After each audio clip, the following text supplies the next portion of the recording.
Yeah, I won't be here next week, so I'll see you in 2 weeks. See you guys later. That works out because I think the Chiefs play like at 7:30 next Sunday. So the Patriots are currently playing, and I have it on my other screen. So if I'm okay. less committed than usual, Okay. that is why. But also starting, like, not this week, but the next is when I'm back on morning shifts. So now I can play any day of the week again if Sundays aren't ideal for anybody else, which is going to be great. I mean, not only for this, but just for my life in general. Yeah, so I bet. big improvement. But anyway. Coca-Cola. Thank you. And with that, I will let Tony beautiful introduce us to I where we are. I already did. What we're doing. Okay. All right. So yesterday,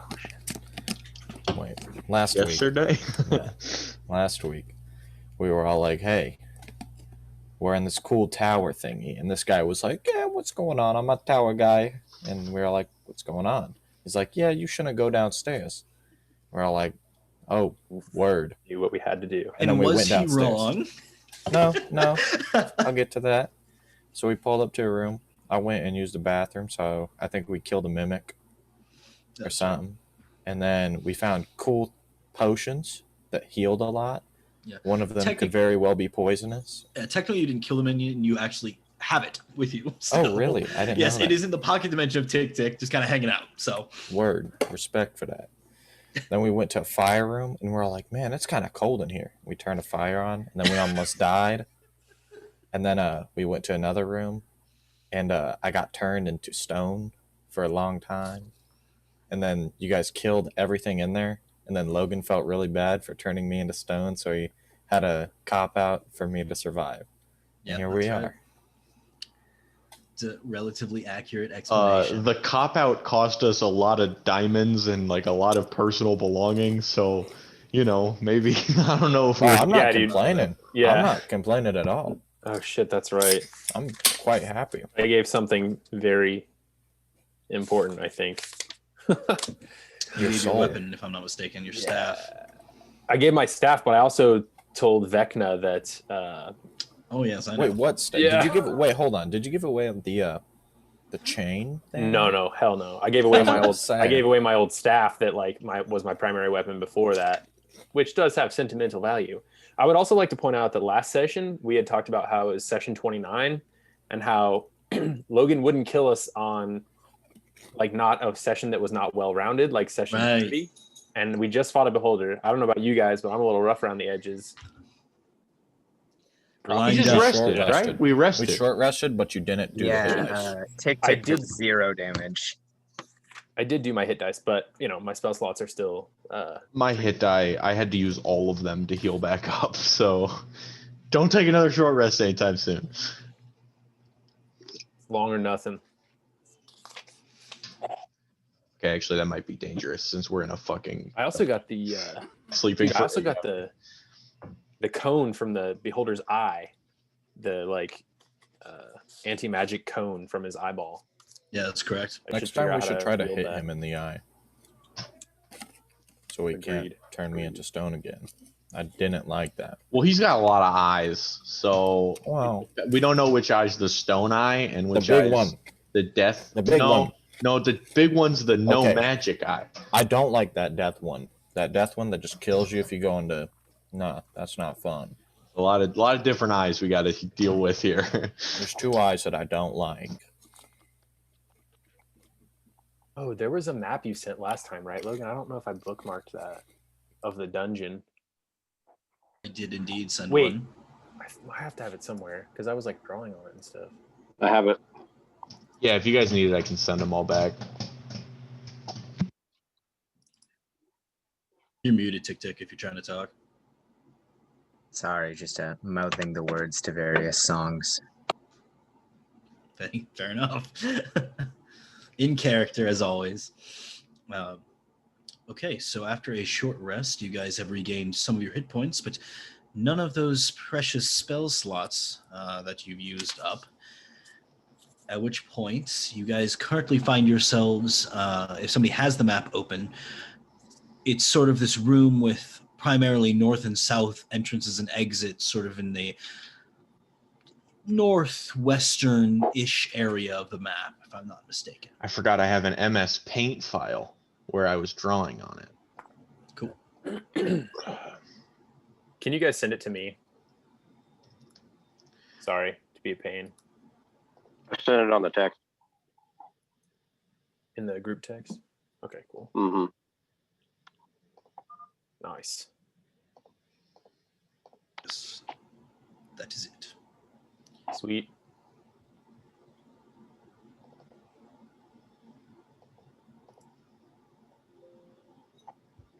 Yep.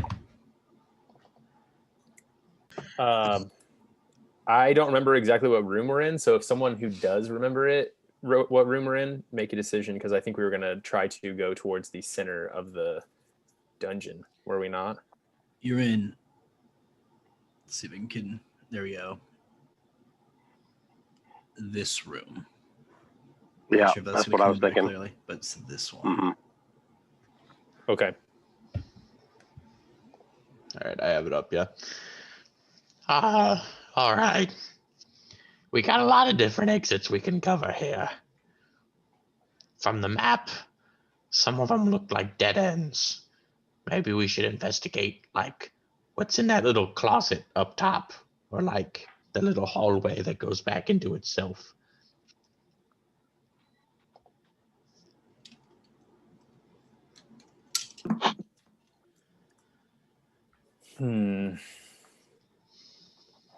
I would look like- at the map.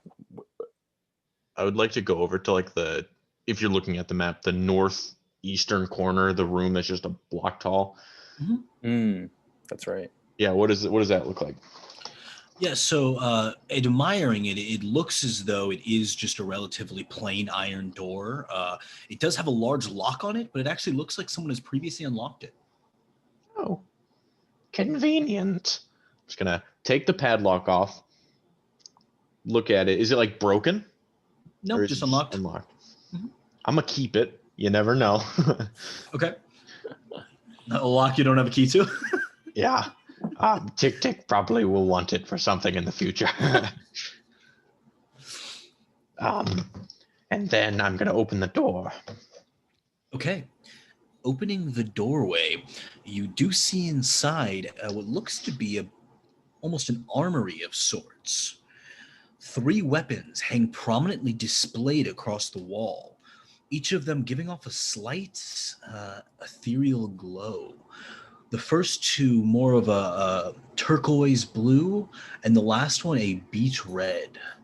The first weapon appears to be a great axe, the second some sort of war spear, and the third more of a plain long sword. I am going to immediately kind of shut the door so like no one else can see, and then I'm gonna be like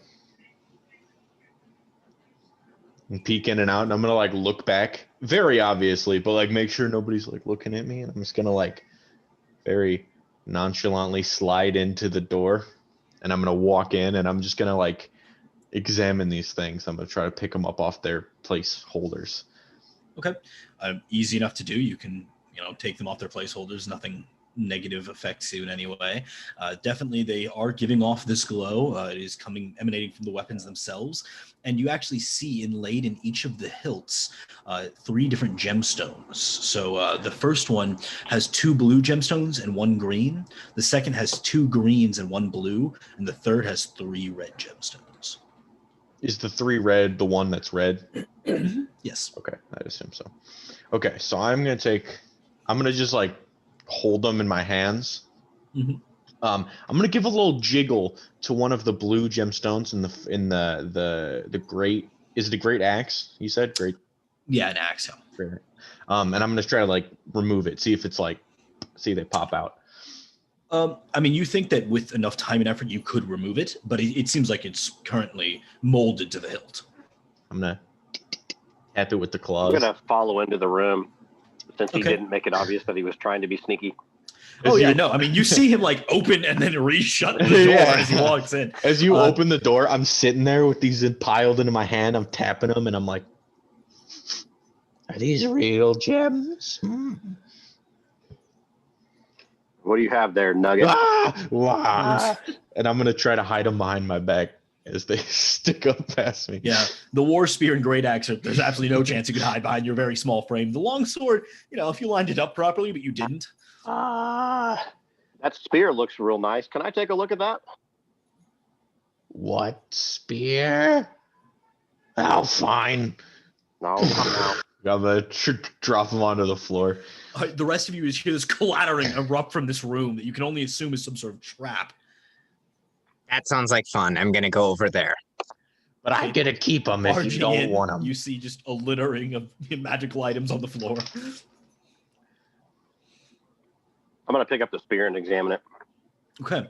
As you pick up the spear, you kind of grab it with both your hands at once and find that it molds to your form, growing a little bit and then sort of slightly curving toward the end, fitting this sort of natural vibe of your combat style. And you actually find that as you twist it, you can actually control the length and to some degree the direction of the blade at the end of the war spear. It's a very interesting weapon. It's nothing that you've ever used before or seen, but you think you might be able to make use of it. If you don't like any of these, I get to keep them because I found them. You also find that it's balanced very well for throwing.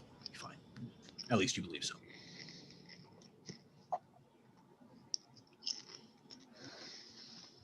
Can Alec or Sebney figure out what these do?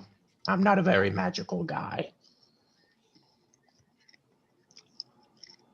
I'm in the main room, just studying the map and kind of seeing that Bran went in there, kind of relieved maybe that not too much trouble will happen behind closed doors. I don't know if I can identify it. Yeah, I don't think I even have.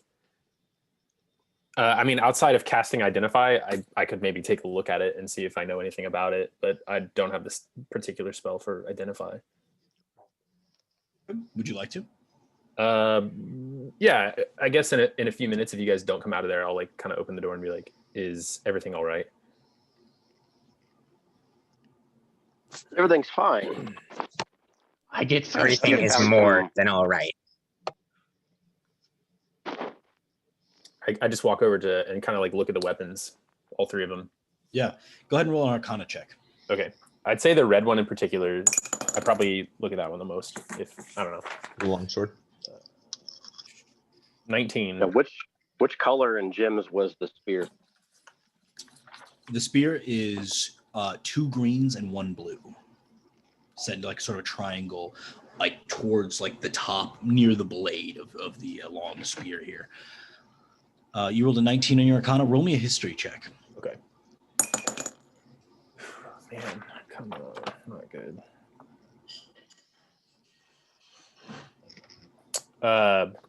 12. Same old 12. There is something about these weapons that it sparks a bit of knowledge that you seem to have forgotten, but if you're not mistaken, these 3 are a part of a larger set of magical items crafted in the days prior to the coming of men to the continent of Essrex. And they were believed initially, upon their discovery, to be of elvish make, but is later revealed that it was most likely the Tabaxi living here that actually formed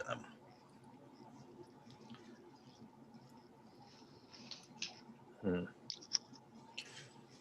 So what are they valuable? Or What's it? A blue spear, a red sword, and a blue axe. Yep.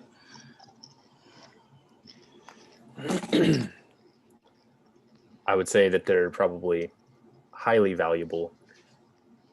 But Well, I think I found them. Find the other parts of the collection, and they'd be worth even more together. What did you say? There were 5 of them? You're not sure of the number, but you think it's more than 5. I think these are part of a collection, part of a set that were created. I don't remember their purpose, but I believe they may be powerful, and they are definitely highly rare. Do I know the significance of the spear, kind of messing with it? Do I know the significance of the gems or anything, or anything like that? With your poor history check, you do know that the gems mark them as members of this set, and that the gems somehow correlate to their magical properties, but you don't know particulars. Right. With those three in there, I'm gonna say, Tick Tick, what do you think they're doing in there? Well, my guess is they probably found I would say maybe a doorknob collection, and they're probably maybe they're like Doorknob rusty or collection. something, and they're trying to shine them up a bit before they bring them back here, because they know we probably wouldn't like rusty doorknobs. We'd probably like the shiny ones more. So maybe they're trying to surprise us. I like shiny doorknobs. Right. I prefer my knobs shiny as well. I suppose we should wait for them then. Yes, I'm that gonna- seems like the I'm best gonna strategy. move off. Or we could go exploring. I'm gonna move Yeah, off let's into do the that. corner of the room and do some shadow moves that I would do with a spear, kind of testing the weight and the ability of the weapon.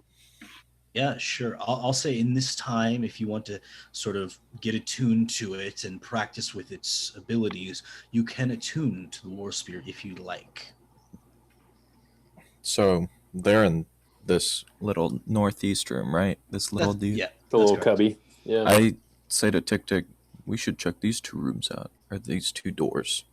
Yeah, we should probably go, because, like, no offense to anyone else, but we are kind of the power that drives this team forward. So I'm sure we can handle ourselves. Okay. I think I will attune Yes. to it. I'm just gonna assumptively keep messing with it as though it's mine. Okay. I'm quite taken with it.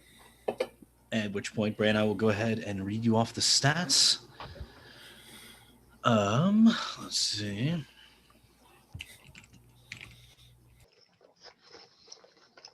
All right. Let's see if I can get it pulled up here.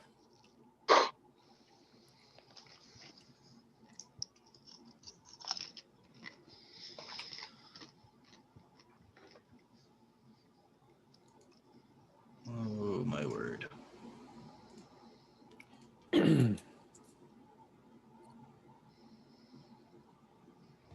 Okay.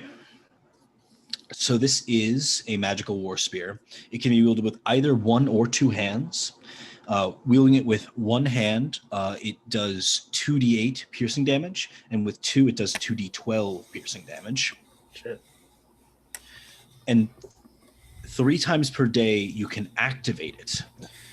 And inside the spear, there is a presence of something.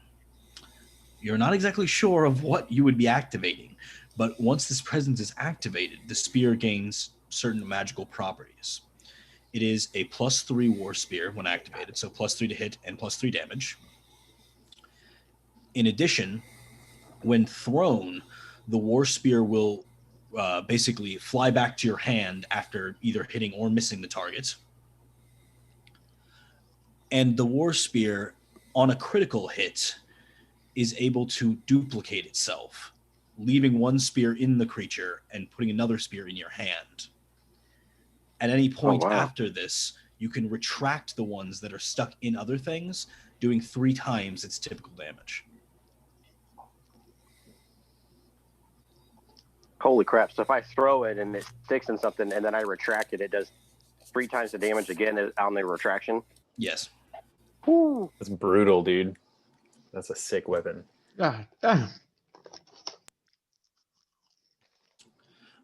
In addition, while wielding the spear, you regain 1 hit point per turn, regardless of where you are or what you're doing. That's Beautiful. That's like even when down, like unconscious.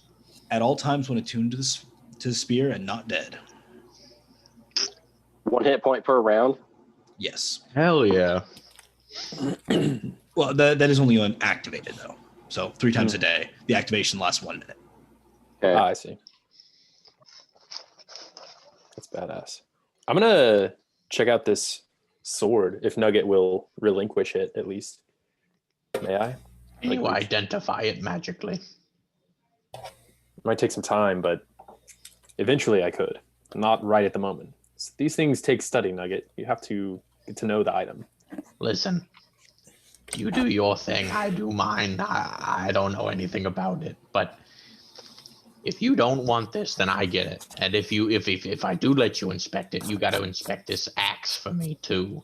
Bran, by the way, I didn't say it is an action to activate it. Just so you know. Okay.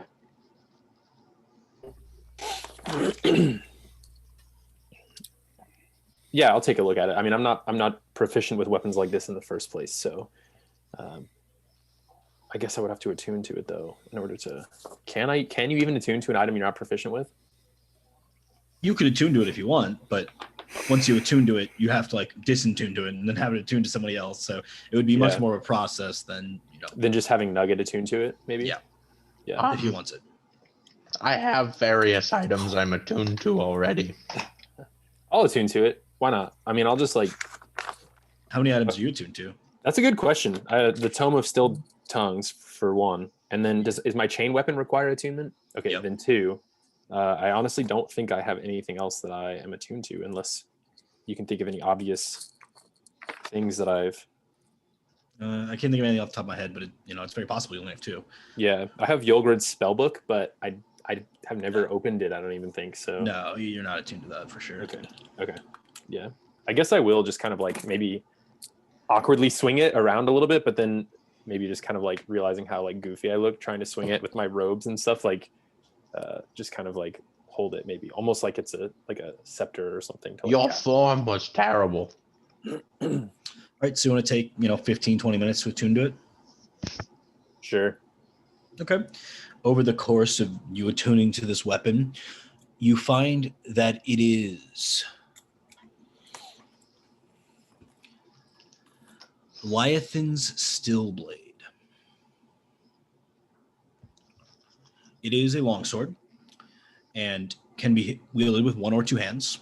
With one hand, it does 2d8 damage. With two hands, it does 2d10 damage.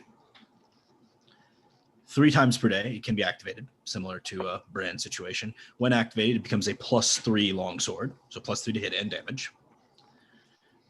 Additionally, when you are at full health when using the weapon, it does an additional dice of damage for every time you hit.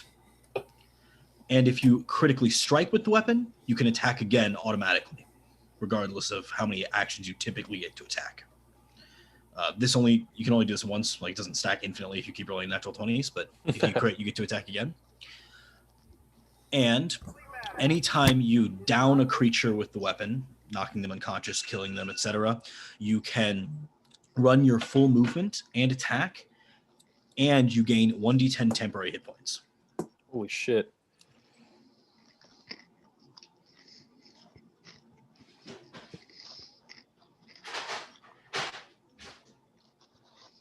Yeah, 3 activations, each is an action, each lasts 1 minute. Okay. So what do you think? Okay. Let's see. I think something like this would be better suited in your hands. It may be powerful, more powerful even than the piece of heart sword that you have. My fire sword? Whoa. What do you mean?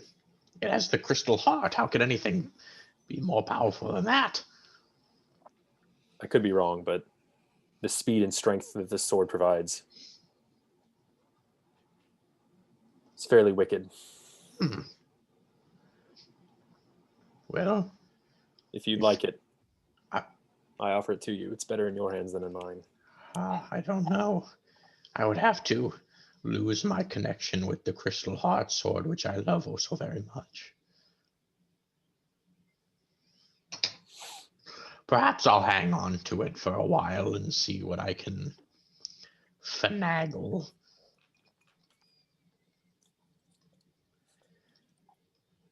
Are you talking about you take that sword from me, Leviathan's blade, or? Yeah, if you want me to. Yeah, that's cool, man. Okay. For sure. Logan, do I have to like spend time to unattune to it, or can I just like? You would have to spend another like 15-20 minutes on attuning, and then he would have to spend 15-20 minutes attuning if you wanted to attune to it. I'm not going to attune to it right now. I'm just going to keep it in the possession. Yeah.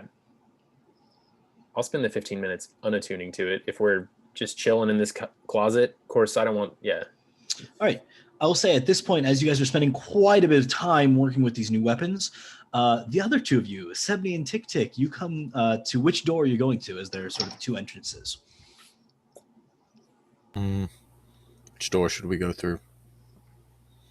Well, there are quite a few possibilities here. This is true. Usually we the could go right is through the right way to go. Well, usually, but what if whoever made this place thought that we would go to the right one because we knew it was the right way to go, and it turns out the left was actually the right way to go because they were trying to do like reverse psychology. But what if they knew we were going to do that, and so they made right the right way and left the wrong way? It would be like normal, but they would think that we were thinking opposite. Right. But then they would have to make it the left door because they accounted for that. Oh, right. But then at that point, how do we know they didn't make it the right door? The Tabaxi were very smart for this. They made an impenetrable door.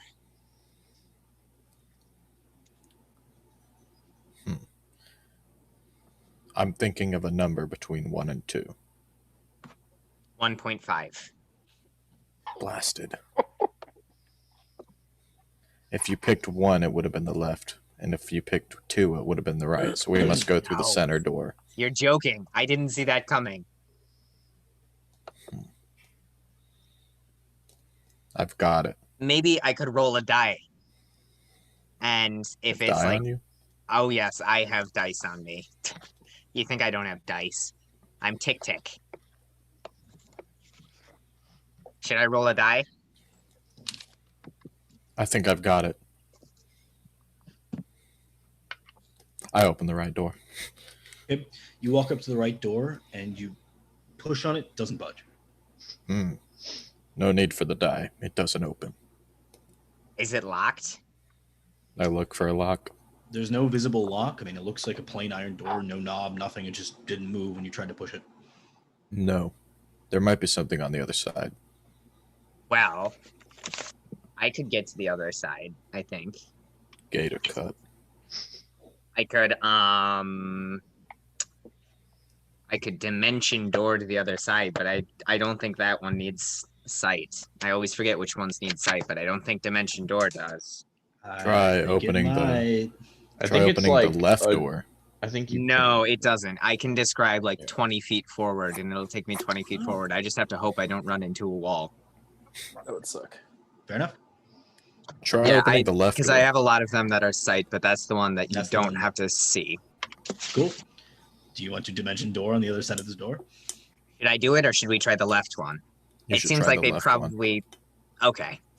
I'll open the left door. Walking up, you find that this door also does not budge. Seems very similar. Plain iron door, no knob. Feels like it's stuck. Well, now we're back to square one. Let me try something. I knock on the door. Wait. Hello? Anyone home? I have something even better than dimension door. I have knock. Really? It's a spell. I just knocked. Right, but this Tell me one's you a can knock spell better. knock. Yes, I think I can knock better than you. I have a lot of practice. Oh, I'm quite Well, the I don't- knocker. I don't really practice that much. Well, I do. I constantly practice my knocking.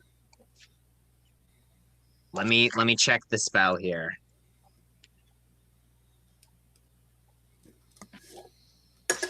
A target that is held shut by a mundane lock or that is stuck or barred becomes unlocked, unstocked, or unlocked, unstuck, or unbarred. So I could try that. It's only a second level spell, and I do have 3 of those. Sure. Okay, I'm gonna cast knock on the right door. Okay. Casting knock on the right door, you see that both doors open simultaneously. 2 for 1, the classic Wait. Tick special. What if we would have just tried to open them at the same time? I didn't think of that. Oh my goodness. They thought they tricked us. The tabaxi. Ah. All right, let's go. Okay, maybe you should go through the left door and I should go through the right. What if I wanted to go through the right?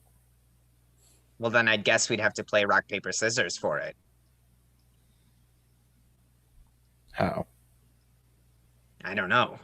Nobody ever taught me the rules. I just know it's a classic way to break a tie. I was hoping you would know. Well, I choose rock. Rocks are very strong. And I choose scissors.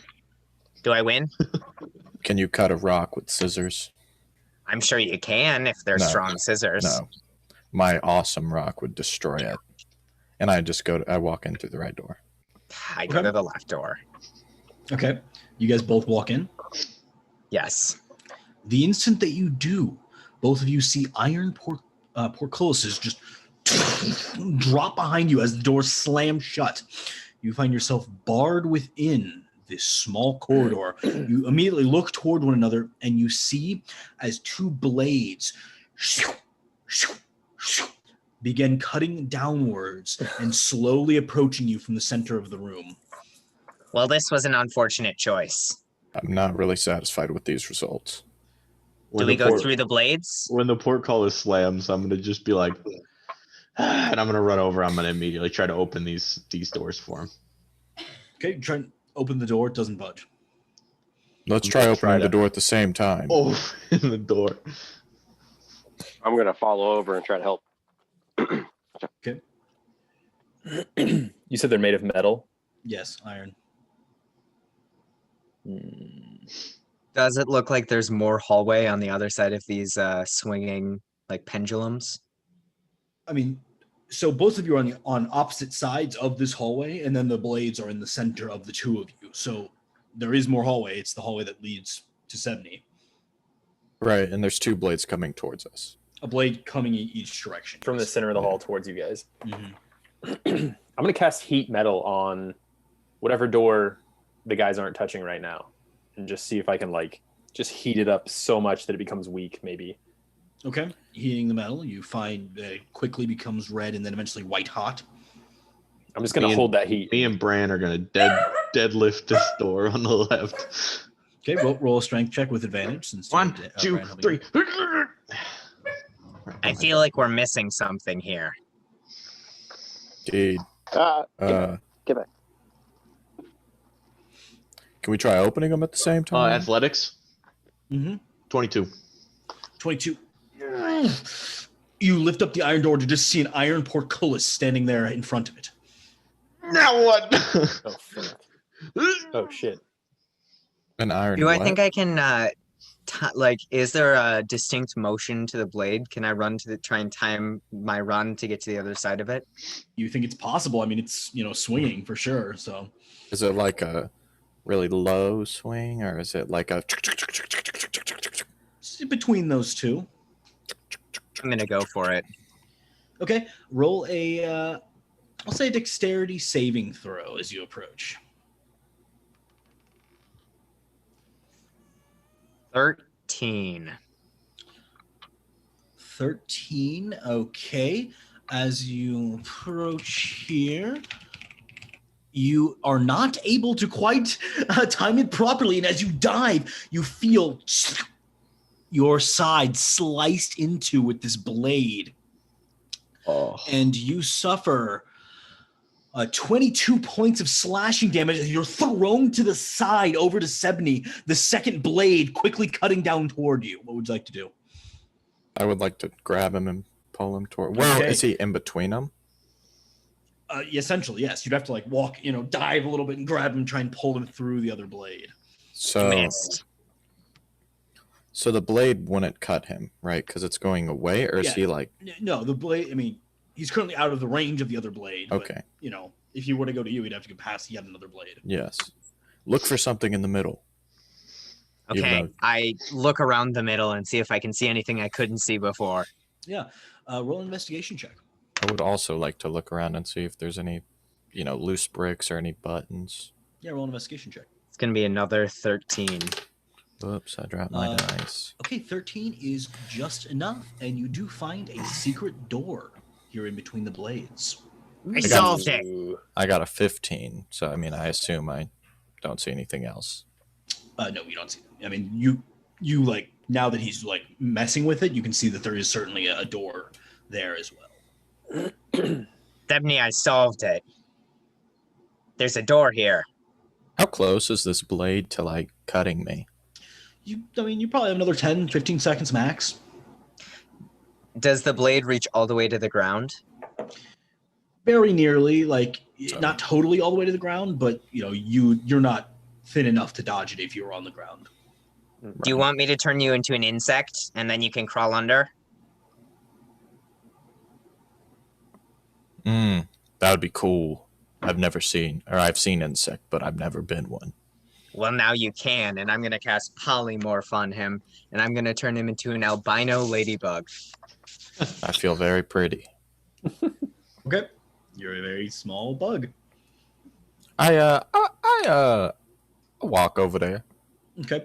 Meanwhile, Nugget and Bran, you're still holding this door up as you see them like very calmly discussing the situation. Doesn't seem like they're very worried about these swinging blades. And you see, how do you transform him, by the way?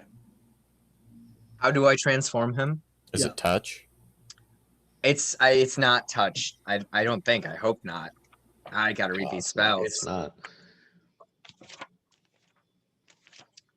I guess I just sort of reach out to him carelessly, and I'm just gonna like twist my fingers, and it's not even like I'm really expecting anything to happen, it's just like kind of reality bending to the will of Tick Tick as he shrinks down and convulses into a small ladybug, and all the color drains from his body. I just sort of grin and don't even notice the pain I'm putting him through. Bran, Is it a painful experience? Tick Tick is I would killing assume him. so. I would assume it isn't. I actually never really considered that. Is wild shaping or polymorphing painful? I think that wild shaping is a very natural process for you. I think that due to the chaotic nature of a lot of the spells that Tick Tick casts, it's not like as pleasant as wild shaping. Like it's not like physically painful to you, but it's definitely at very least uncomfortable.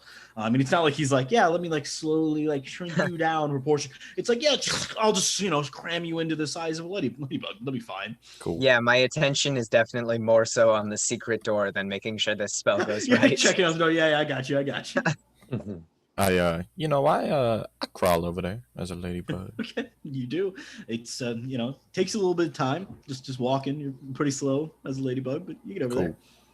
Cool. In this time, can I open the door? Go ahead and roll a wisdom saving throw as you're making your way over there, Sebs, just because you are now a ladybug, not very easily connected to tasks or objectives. Ooh, I see what you're saying. I'm a roll this dice. A wisdom saving throw? Mm-hmm. You say 20. 20. Yeah, there are a couple of times where you see like a water droplet on the ground, and you are kind of thirsty, so like you start kind of moving over there. And then you look back up and see Tick Tick, and you'll kind of flutter a little bit, get a little closer, and then you look over and you see the kind of shiny aspects of this blade swinging, and it takes you like a good 45 seconds to a minute. Luckily, you stay mostly on task and don't get too distracted, but you do eventually kind of waddle over to where Tick Tick is working at the secret door. Cool. I'll be doing ladybug things. Can I be a human again? I forgot about you already. I'm sorry. So I'm just like, I'm still ladybug.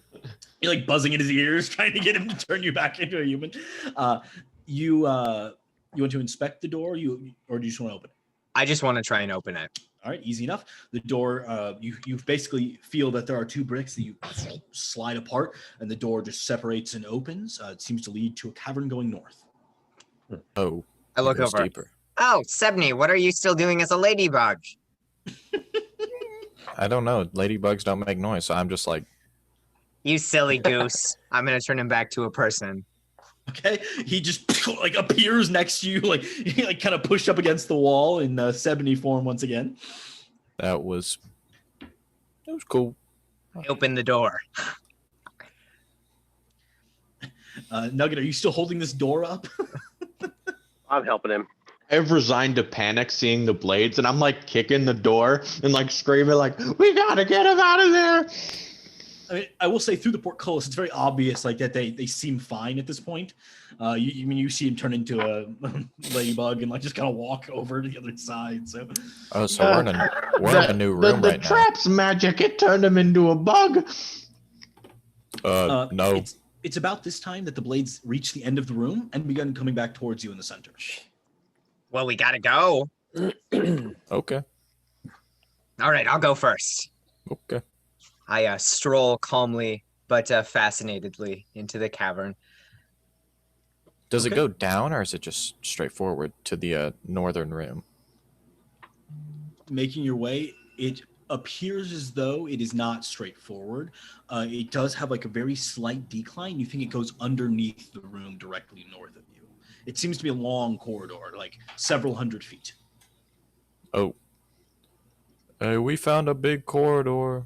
We're gonna check it out. What? Who are You you can't talking go to? alone. What if you discover a new beholder?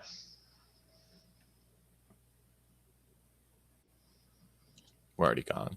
Do you guys want to come? I didn't know you were there. Do you want to come? I could cast knock on the door. I just kind of turn around to the other guys. Okay, too late. I just yell, Tick, open this damn door. Then I'm like trying to melt. I don't know if I can melt it or not. It doesn't seem to melt. You have to get a very high temperature to melt iron. That's true, yeah. Fuck. I'm gonna take this sword out and just try to strike the door, the like hot door. Actually, I'll just like plunge it in there and like. Yeah, I mean, it scars pretty easily. Like, you think you could rip it apart. I mean, it's going to take some time. Yeah. It's like a 3-inch thick metal door, but. This is the door we're holding up? No, this is the other door. Yeah, on the other side. Yeah, and we're just chilling in a corridor, about to find another beholder. Maybe a death tyrant if we're lucky. What's the portcullis look like on the other side? Is it like cold? No, I mean, no, it's like in direct contact to this extremely hot door, so it's also very hot. I kind of look to the two more martial characters, Brand and Nugget, and I say, think you can cut through this? As I just kind of like, I'm like just trying to make a mess of like prying like a hole through the white hot door. I say, hey, Tick, check this out. And I rip open a portal to the abyss with my portal kit. That's awesome. We should go in. As you do, you immediately see something on the other side. Hello. It starts like reaching toward the portal. I start reaching towards the portal too.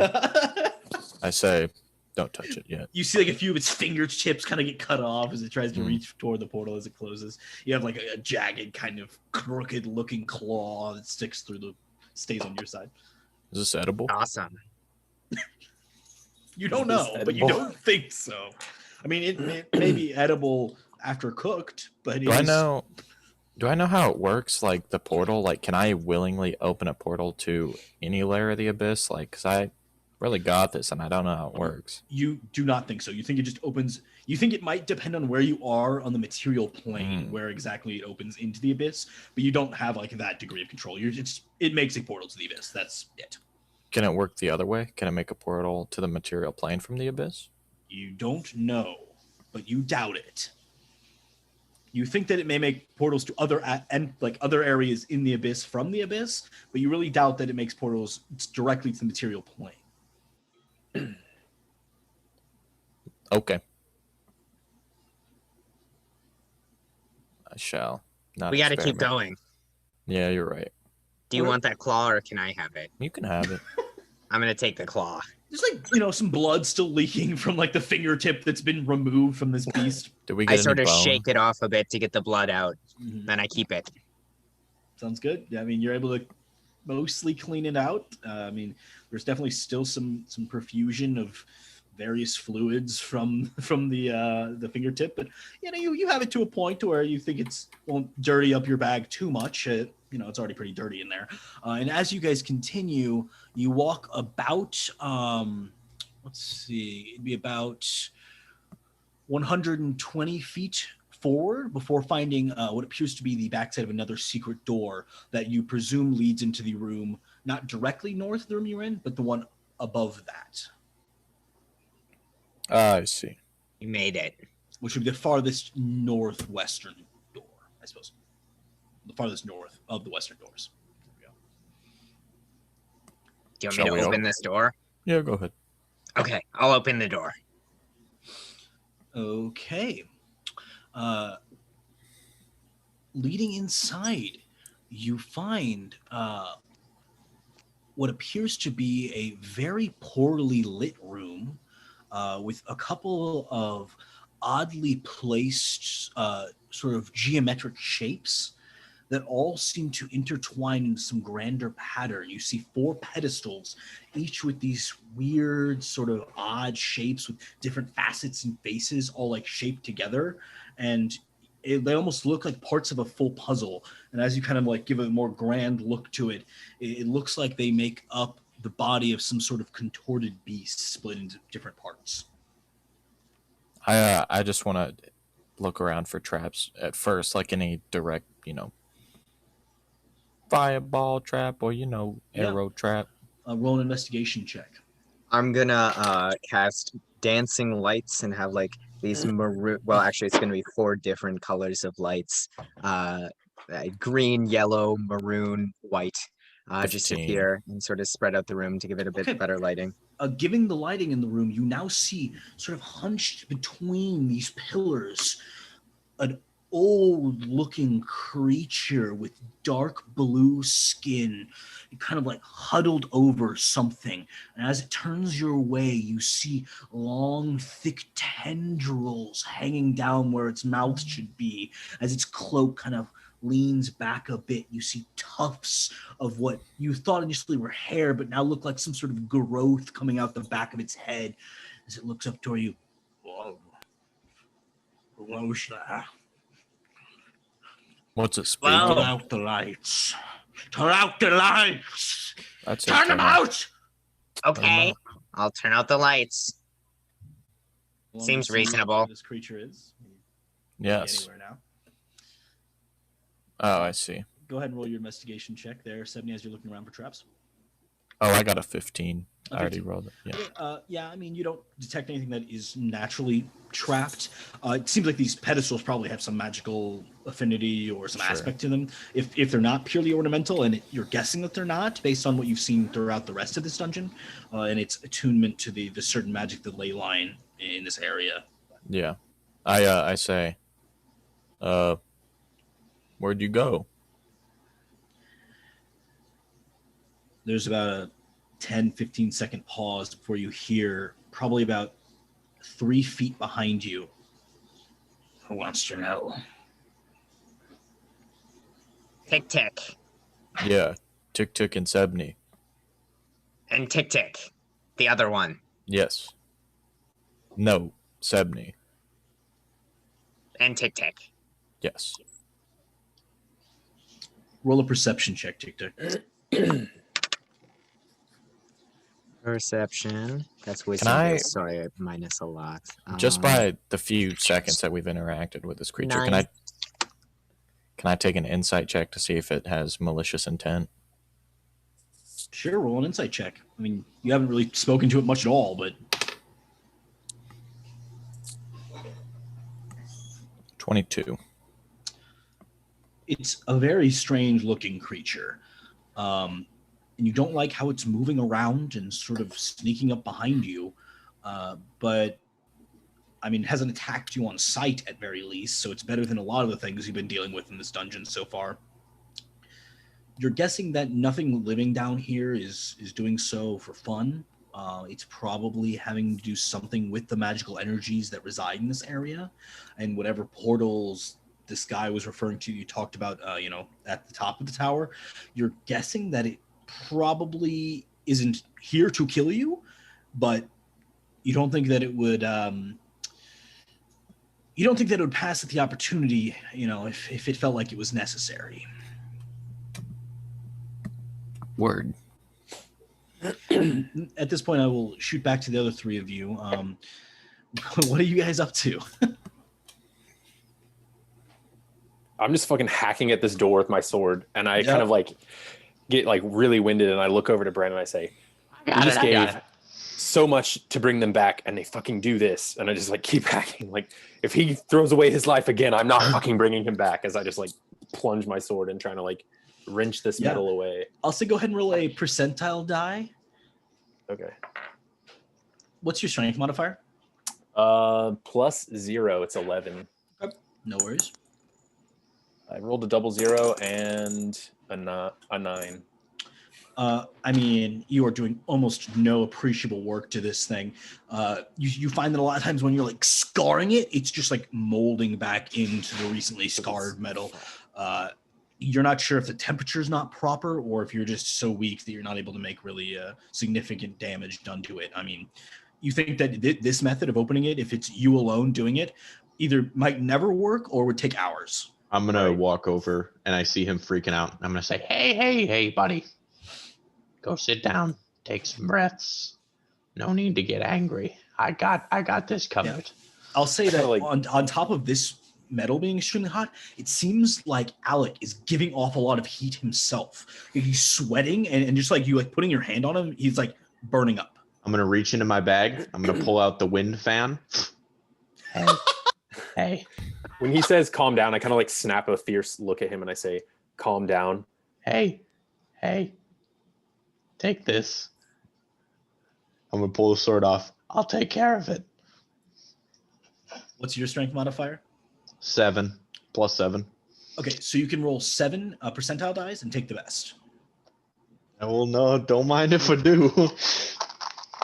Holy cow. I'm going to do the same with my long sword. Okay, and what is your strength modifier? Plus 4. Okay, so you can roll 4 percentile die. How do you have plus 7? Magic.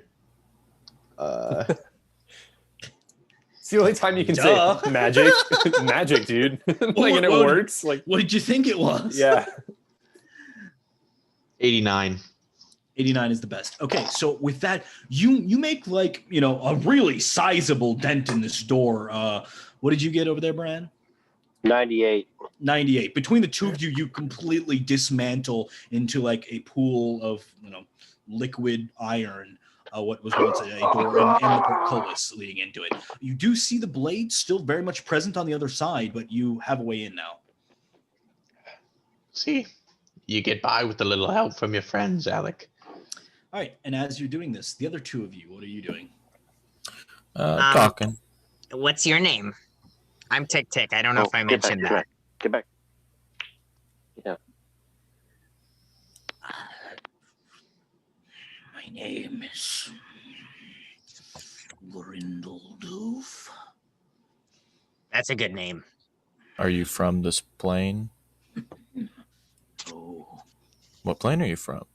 Stop asking me questions. No, I can maybe help you.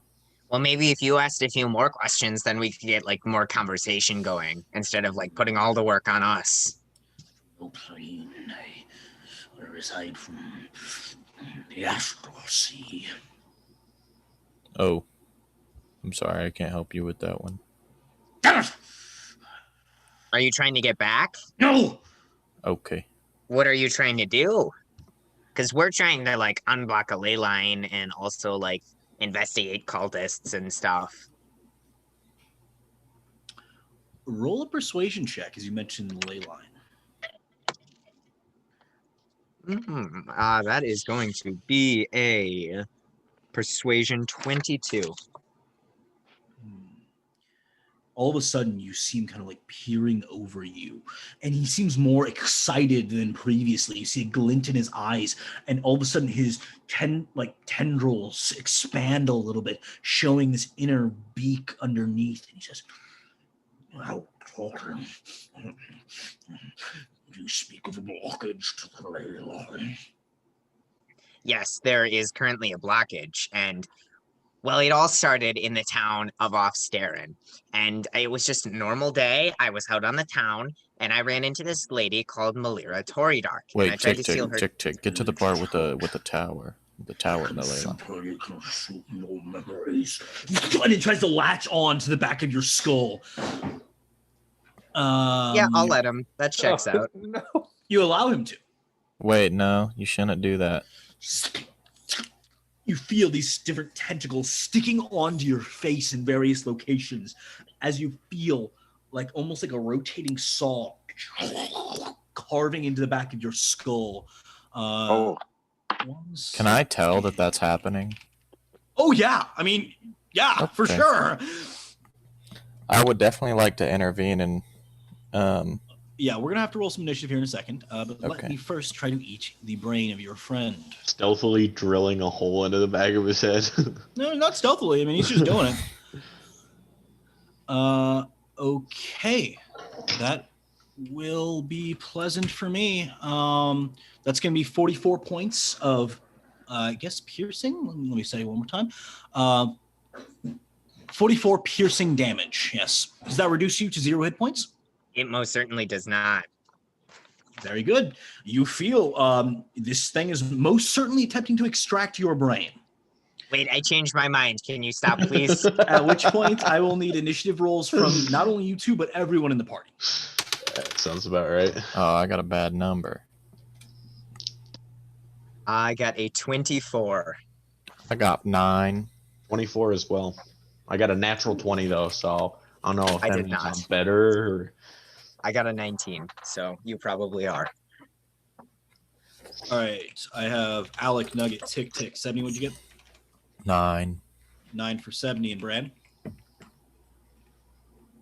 think you might be muted there, bud. Oh, 6. Salt there. 6 for Bran. And then I need to roll for my Mind Flayer. Naturally. Not very dexterous, these Mind Flayers. Interesting. All right, so Nugget and Tick Tick are going simultaneously, but I'll say Nugget, you start to hear some commotion from down this tunnel, though it is very far away from you, about 120 feet, plus about 10 feet with this swinging blade in front of you. What would you like to do? I'm very familiar with the sounds of drilling into bones, so when I hear it, I... Wait, what? I don't know.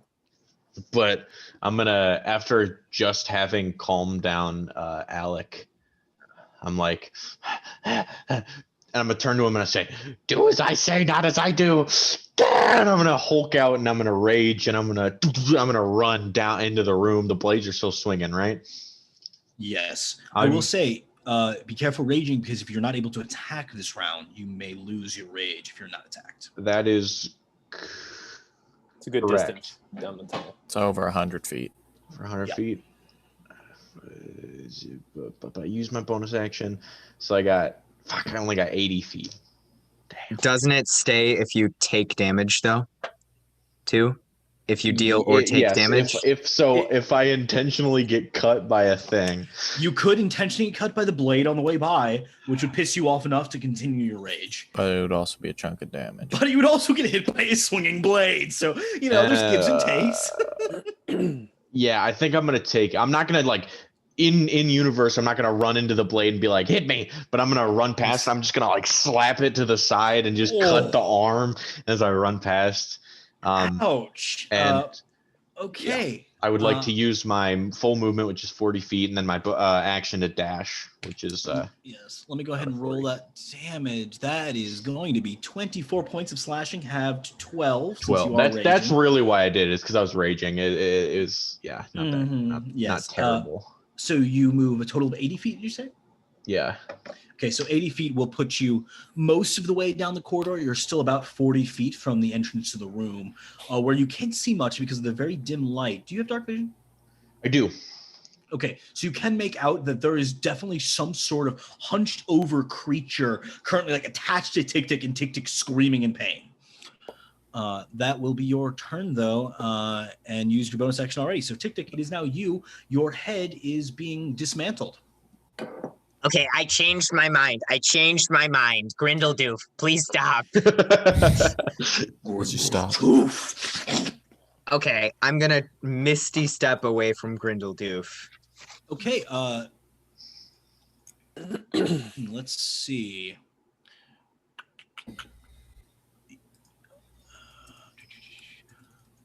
I don't know if I need to roll anything, but I do have advantage when I'm trying to escape a grapple. You will have to escape. Well, I suppose you wouldn't, because there's no really effect of being grappled. So I think you can just misty step away. Yeah. Great. I'm sorry. Can we calm down? Where exactly are you misty stepping, by the way? To the other side of the room. So I guess further in. Okay, so basically going all the way toward the back of the room here, all the way north, I suppose. Okay. Yes. You do.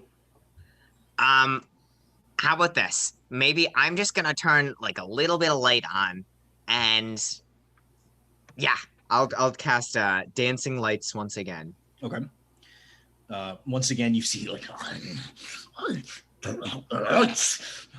Let's just all calm down. Okay. That's all. Nothing as a bonus action there? Bonus action was Misty Step. Was the Misty Step, that's right. Okay, so that is Tick Tick. Alec, it is now your turn. You are far away from this action. I guess I'm going to try to move past the blades. And are you going to move past the blades carefully, or are you just going to run past the blades? Carefully. Like, I'm going to try to time it. You'll be moving at half movement if you go carefully. Oh, fuck. I mean... Better to do that than not get knocked 20 damage. How far away is like, even if I were to go quickly, would I be able to make it? I probably wouldn't be able to tell looking down the hallway. Yeah, I'll go carefully. I'm gonna go carefully past this blade. Okay, go ahead and roll a dexterity saving throw then. All right. Scary. It was like bouncing on 1 and then it rolled to a 13, so it's gonna be a 19. Okay, so you are sort of like making your way, and then you take this moment as Nugget kind of hits the blade to just run through after him. So that will be only half movement on the first. Are you going to double move? To get down the hall and use my action, essentially. Yeah. You're currently about 100 and after your first movement, you're about 110 feet away still from the action. Yeah, I suppose I will have to do that. Just I'll book it. That's another 30 feet of movement. Yeah, I have 30 normally, yeah. Okay, so you're still like 80 feet away, so pretty far. With no action. You do have a bonus if you'd like to use it. I'm just like muttering and like under my breath, like angry shit. Yeah. Are you using the fan I gave you? You just cool down. Like you handed it to me? Yeah, I gave you the fan. Oh, I just like, it's like crumpled in my hand. Like, I'm just like, oh, that's a magical fan. That's a magic fan. I don't have any bonus actions to use, so I don't think. You've already used your bonus action from your spell. Is that right? What's that? From the book. I did. Yeah, I did use it. Yeah, unfortunately. Okay, so that is Alec's turn, at which point it will be my mind flares. Nah. You said I'm 80 feet. Never mind. I don't even have the action. Never mind. Go ahead. Okay, the mind flare is going to sort of move over behind 70 and line you two up into a cone, and he is going to. No. That's not a good sign. He's gonna just sort of like make this. Do we get opportunity at all if he's? You were not actually like in combat with him, and Tick Tick totally bamfed out, so there was no one actually within melee range of him at that point. As he does get you in this area, I will say now you're very close to him. You will need to make me an intelligence saving throw as you just hear this.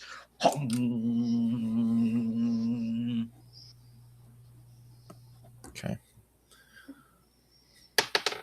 I am gonna go ahead and toss myself some advantage on this roll. Oh wait, 14. 13. Ooh, this DC is 15. So both of you just fail. And that is going to be some damage.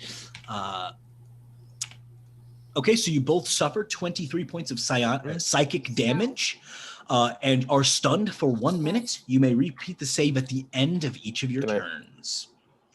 Pain. Tick is unconscious. Pain. Oh, so that just puts you right out. So you feel it, and you feel your mind shatter as you just collapse forward unconscious. 70, you are stunned, and you do suffer some damage as well. Meanwhile, it is down to 70's turn. You are stunned, so go ahead and roll that saving throw to see if you can become no longer stunned. Intelligence 15, is that what I gotta beat? That is correct. Come on, dice roll. Oh, I got a dice roll, 15. Dice count, so 22. Oh, yeah. Well, in that case, you are kind of unstun yourself. And in that moment that you were kind of like shocked by this moment, you didn't really take in what happened. And then you just glance over your shoulder and you see Tick Tick just down. face first. Doesn't look very pretty. Damn. And you do see, I will say, Tick always looks pretty. Do the dazzling lights go away? Yes, their concentration. Okay, so the lights go out. In that brief moment, you have a little bit of light vision. You see a hole bored into his skull, with significant blood loss coming from that point. Though the lights do go out. 70, you don't have dark vision, do you? No. Okay, good to know. So that will be 70's turn, and it is now back up to the top with Nugget, who is coming in like a bat out of hell. How far out are you? 40? Did you say 40? I think you said 40. 40, right? If I move my full movement in, where am I? You'll be right at essentially the very center.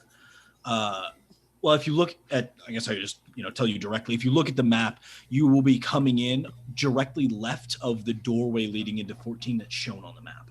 So basically, the very south and slightly western end. And where's the mind flayer at? He's pretty close to that location. He's about 10 feet further in, sort of like right behind one of these 6 pedestals. Okay, so I am gonna use my as I sprint up there. I'm gonna use my battle rager ability, subclass 2. Use my bonus action to dash. Very as cool. I am sprinting, and I just am running off on all fours, very feral and animalistic. Like as I come into the room, I'm gonna break and look around, and as soon as I see him, I'm gonna beeline at him again directly. Can I make it to him with 80? He said he was 10. With ease. And with that speed, I'm just gonna jump, and I'm gonna try to grab his face, and I'm gonna grapple check him. Okay. I got a. Do I get advantage? Yeah, I get advantage. Do I have that? No. 23. Yeah, you grapple him pretty surely as he rolled a 4. He takes 8 piercing damage. 8 piercing damage. And so I was just sprinting, and I jump and I grab his face, and as I grapple him, I'm gonna try to attempt to pin him as well. And I'm gonna use my second attack to just slam his head into the ground and try to pin him. That's another athletics check. Natural 20 plus 11, 31. Yeah, you bury him into the ground here. And he's now restrained, as am I. So basically, all your melee attacks against him have advantage. And I'm gonna say, I'm not locked in here with you. You're locked in here with me. And I'm just standing on top of him, shoving his head to the side so he can't wrap his tentacles around and try to stab me with it. Yeah, I just on top of him, shoving his face down. Cool. Ooh. I'd like to use my stun gloves. I'm gonna just jolt him. Constitution save. Constitution saving throw. He is going to get a 7. So now he is stunned and restrained. So attacks automatically critically strike, if I'm not mistaken. Or no, that's paralyzed, isn't it? Yeah, I'm looking up the conditions right now. So I'm always so confused. So restrained, he has disadvantage on attacks and dex saves. All, though. And then stunned means attack. Yeah, he just can't move. He automatically fails strength and dexterity saving throws. Yeah, I didn't really need to double up now that I'm looking at it, but it's fine. It's fine. And he's done for 1 minute and can repeat that at the end of his turns, right? No, it's until the end of my next turn. The end of your next turn. That's what it is. Okay, great. Come on. So he's stunned. That's pretty lame. Tick, your turn. Death save. I like how you said that after he just used an attack that would have theoretically stunned the other 2 members. That is a failure for Tic Tac. Okay, understood. 0 and 1 for Tick. Alec, your turn. I'm going to move that way, I guess. Mm-hmm. I'm pretty far, though. You were 80 feet out, so that'll put you 50 feet away after movement. Shit. My chain isn't 50 feet long, is it? Probably not. No. I don't believe so. I think it might be 20 or 30. 50 feet, huh?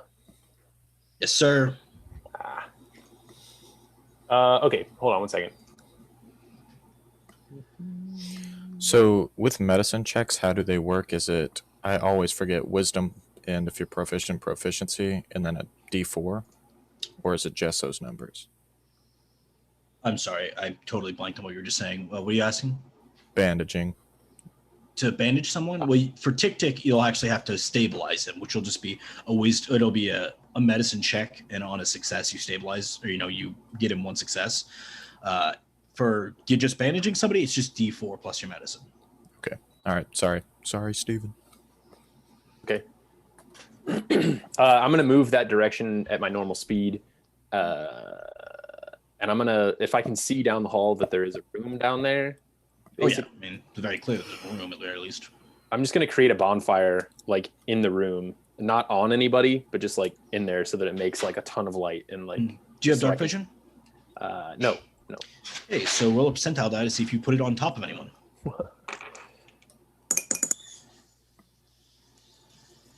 54. 54. Luckily, you do not put it on top of anyone. It just this flame erupts in the center of the room, lighting the area pretty well. You now see, it looks like Nugget is on top of this creature, holding him down. You cannot see Tick from where you currently are. You do see Sebney as well, just kind of there. Seems fine. You just hear, if anyone's nearby, I'm just like muttering like super angry stuff as I'm just like kind of like power walking that direction. Like, anything as a bonus action there? Yeah, I don't have anything. I really need to prep some bonus action spells, but I don't think I don't know. Do you guys have any like ideas of what I can do as a bonus action? Whether it just be something physical or like, I don't know. Yeah, it's really just spells you can do. Like heat metal is a bonus action. Is it really? Oh, well, it's an action to cast. It's a bonus action to inflict the damage throughout the next turns, I think. Interesting. Okay, well, yeah, I got nothing. All right. So that was Alec's turn. It would be the Mind Flayer's turn, but since he's stunned, I believe he gets no action at all. So he will just hang out, currently pinned to the ground and stunned, not feeling great. So that brings 70 back up. Okay, so since it's lit and I can see Tick, I run over to him. Mm-hmm. And so with Cure Wounds or Healing Word, do they stabilize? Or yes, do so he would automatically be stabilized. Okay, so this is what I'm going to do. I'm going to use a... bandaging is in full action, correct? It is a full action. All right, so I'm going to use Healing Word on that. Mm-hmm. And let me flip to it. I think it's just a D4. D4 per level, yeah. Yeah, so I'm just going to do that to stabilize him. Okay. And is it... You know what? I'll just flip to it. All right, so I rolled a full 4. I don't know if I add anything. I'm trying to flip to it. I don't know either. I will have the answer. Wisdom modifier, I think. D4 plus your spellcasting modifier, sure. In which case, that will make that 4 go up to... 13. It shouldn't include your proficiency, though, I don't think. No, that's spellcasting I have is plus 9. Oh. How? I don't know. What's the... how do you determine the number? Well, your spellcasting modifier, or I think you're talking about your spell attack bonus. Yeah, it's not your attack. Okay, then what's the modifier? It's just whatever. Yeah, wisdom. plus 4. Sorry. Yeah. Plus 5, so then 9. I don't know why I blinked on that. Okay, so 9 HP. Yes. Then do you want to bandage him as well? Yes. So D4 plus medicine. Okay, I rolled a 1, so that is an additional 10 health also, so 23 total. No, not 23. 10 plus 9, 19. There we go. What's 9 plus 10? 21. Okay, great. So that is 70's turn. Bringing us down to Bran. Bran, did I skip you last round? I think you did. I feel like Dan hasn't gone for... I think maybe, but I don't know, because I think Alec moved through the things and then he just moved again. But I didn't know. Totally. Yeah. I guess I totally skipped you. Because I was curious if he was behind me or ahead of me. The way I have it lined up, you were like the next page, so I just went back to the top instead of going. So go ahead and go twice then, Bran. 2 turns in a row. I just had it muted so you wouldn't hear me cry. Oh, fair. Yeah. It gave me a chance to finish my appetizer. Ooh, fun. That allows me to move on to the good stuff. Oh, there you fancy go. stuff. So I am going to Misty Step through the blades, so I don't have to even dick with those. Very nice. So I'll Torm go. just kind of lifts you through. The full 30 feet if I can. Yeah. I don't know how far it is across. I mean, 30 feet could put you a decent way into this tunnel that you're eventually presumably going into. Okay.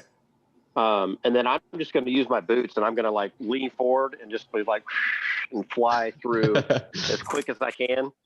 Okay. And what's the now fly that speed I'm on? kind of getting the use of. You told me it was 30, which is 30. about the same as my movement, but it seems probably faster when you're flying. So I'm going to fly.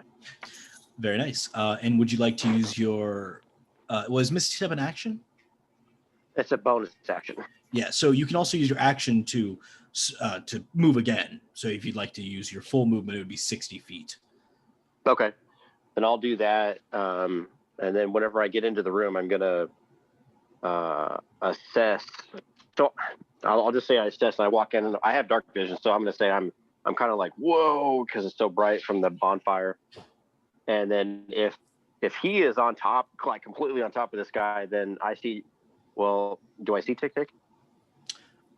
You would. Well, 70 is now raised Tick Tick up, so I would say that yes, Tick Tick's like back on his feet at this point.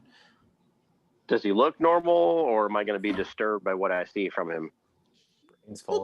He looks very like ill. Like he doesn't look very, he doesn't look healthy by any stretch of the imagination. And I will say that as Tick Tick kind of like looks around a little bit, you do see some like massive caked blood on the back of his head. Ugh.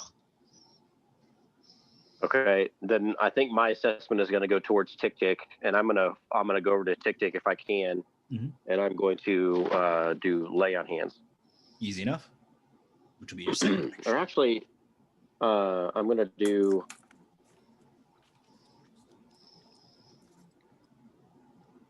No, I'm going to do healing hands. So, which is different. So I'll give him 12 hit points to Tick Tick. Very nice. 12 hit points to you, Tick Tick. Does Dan like sail past me? I mean, yes, but since I split up his turn, not really, right? So okay. But eventually he does. I mean, with his second movement, he moves past you. As he does, I'm kind of like, God, fucking, and like just like crumple the thing even more and like shove it in one of my pockets and just like. Yeah, you see Dan like fly past you. Like, he's not even running. He's just kind of floating around. All right, very nice, Bran. So that is both actions. Anything else is a bonus action?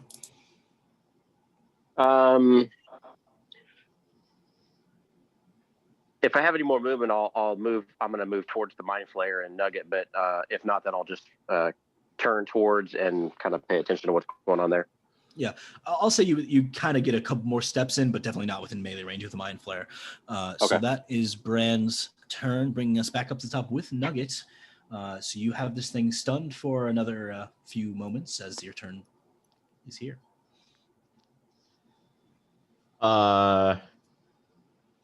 Flame sword. Ignite.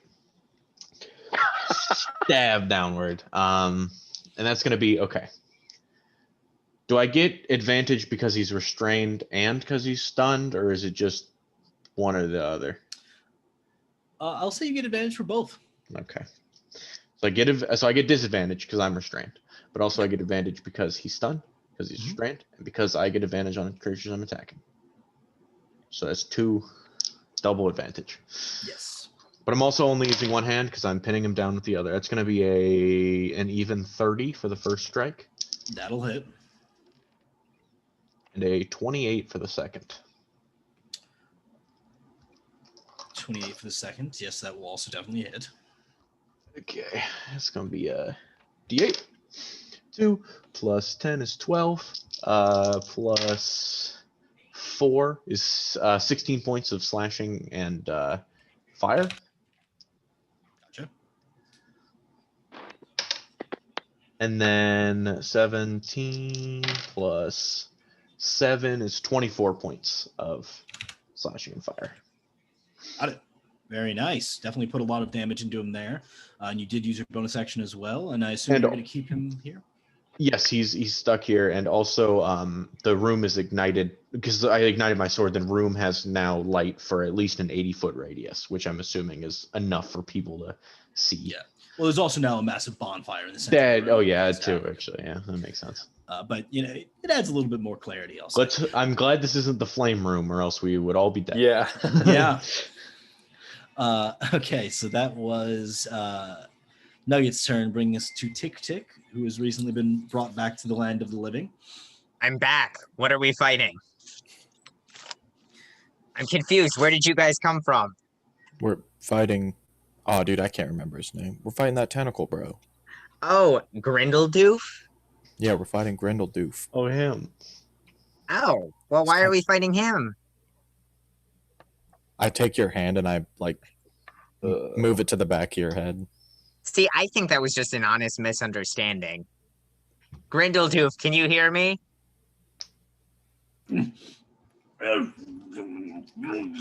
As he's obviously being restrained in some way, and now you look over and you see Nugget just holding his head and face into the stone floor here. Grindeldoof, calm down. Nobody has to get hurt. Okay, this is all just a mistake. He killed you a second ago. Well, he didn't kill me or I'd be dead. Oh, right. He knocked you out a second ago. Yeah, also, I don't think I can be killed. I mean, I'm Tick Tick. I was just about to say that. I'm like, I don't think Tick Tick can die. Well, I'm sorry. I guess I'm going to hold my action. I'm going to hold a Chaos Bolt ready. If Grindeldoof makes an aggressive move at anyone, I'll let it go towards him. Okay, you got it. Chaos Bolt at the ready, which will bring us to Alec. How close can I get to the room? You can get right at the entrance of the room, essentially. Is that within like melee range of the creature? Or is that No. Not quite? Okay. How far does my chain reach? Is it 10 feet or 5 feet? I would say at least 10 feet. Okay. Is it a similar chain to that one? I can never remember characters' names. The one lady with the academy.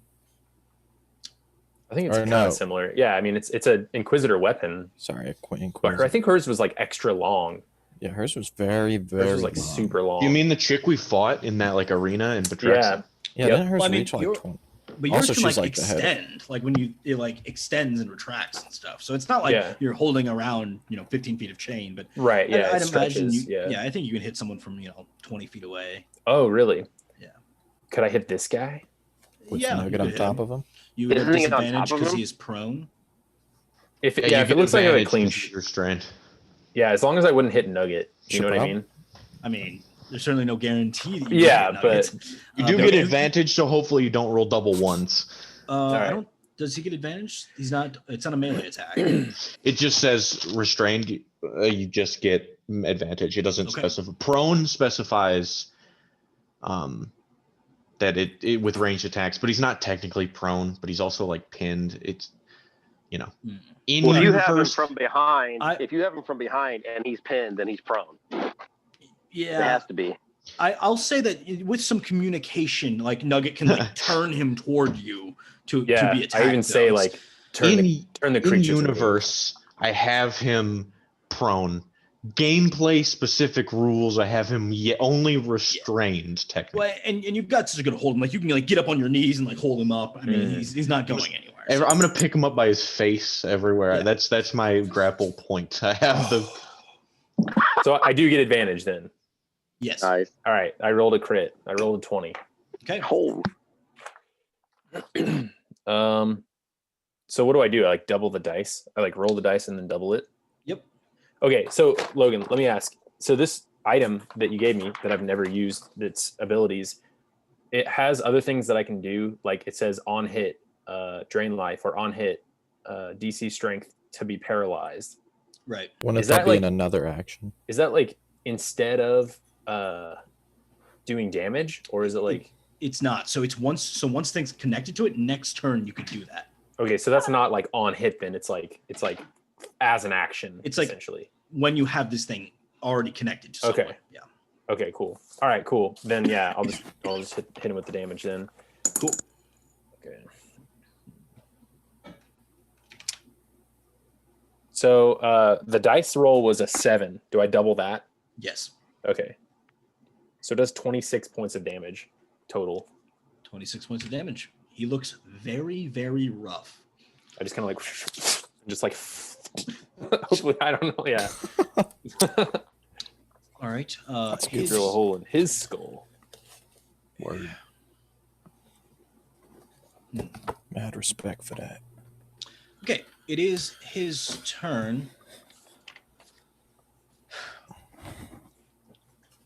I think he'll.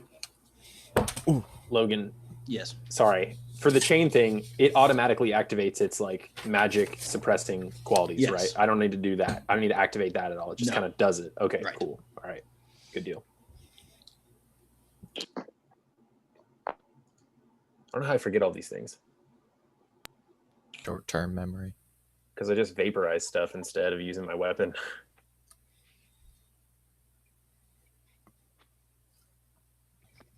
Fight me.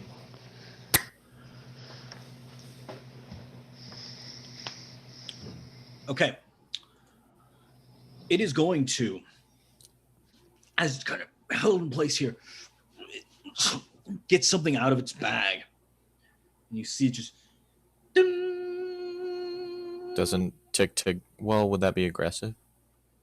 Word. And as it hits this tuning fork, Tick doesn't it disappears. Tick doesn't think there's anything aggressive about the power of music. Yeah, but it's tuning. Where did he go? I'm gonna start punching the ground. Logan, what note was his tuning fork? That was a B flat. B flat, yeah. Not bad. Yeah, but you actually sang an F. Points taken off for lack of realism. Oh my god. Yeah, right. I'm sure that was I was saying a middle C. I was thinking more of an A, but Really?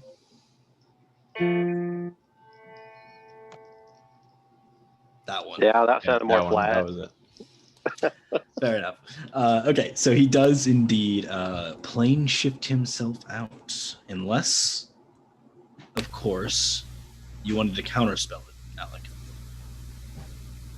Is it a spell?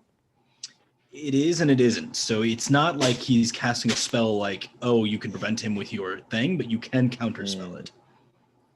You Okay, totally if I have should. If I have an opportunity, yeah, I kind of like look at him and I'm like, and then I might counterspell it. Like I've got the chain in one hand and I'm like, no. Yank And I him hold on back to into our reality. Yeah. I pull him back with the chain. At what level would you like to counterspell him? I don't know. 3rd level? Okay. I don't know. Go ahead and roll a d20 as you attempt to counterspell. You got to hit a diminished fifth above it, Okay. so it is dissonant, and he can, actually do it. Do I add any modifier to it or anything like that? Yes. 10 plus the... let me see. Hold on. Make an ability check using your spellcasting ability modifier. Badass. Okay, so it's a 26. I don't know. That's got to do it. He briefly disappears before appearing back in his current location. And it is Sebni's turn. I better check. Is he still restrained the same way he was? He is still restrained, yes. Interesting. If I were to attack him, would he be not restrained anymore? Like if I were to hurl a javelin at him? Nope, no, he's still He's just still vibing. restrained. Okay, cool. Well, I mean, I think I'm gonna do that. I think I'm gonna throw a javelin at him. Oh. Okay. Yeah, I'm gonna throw an acid javelin at him. I like that flavor. Fair enough. Go ahead and roll for that attack. Okay, fell off.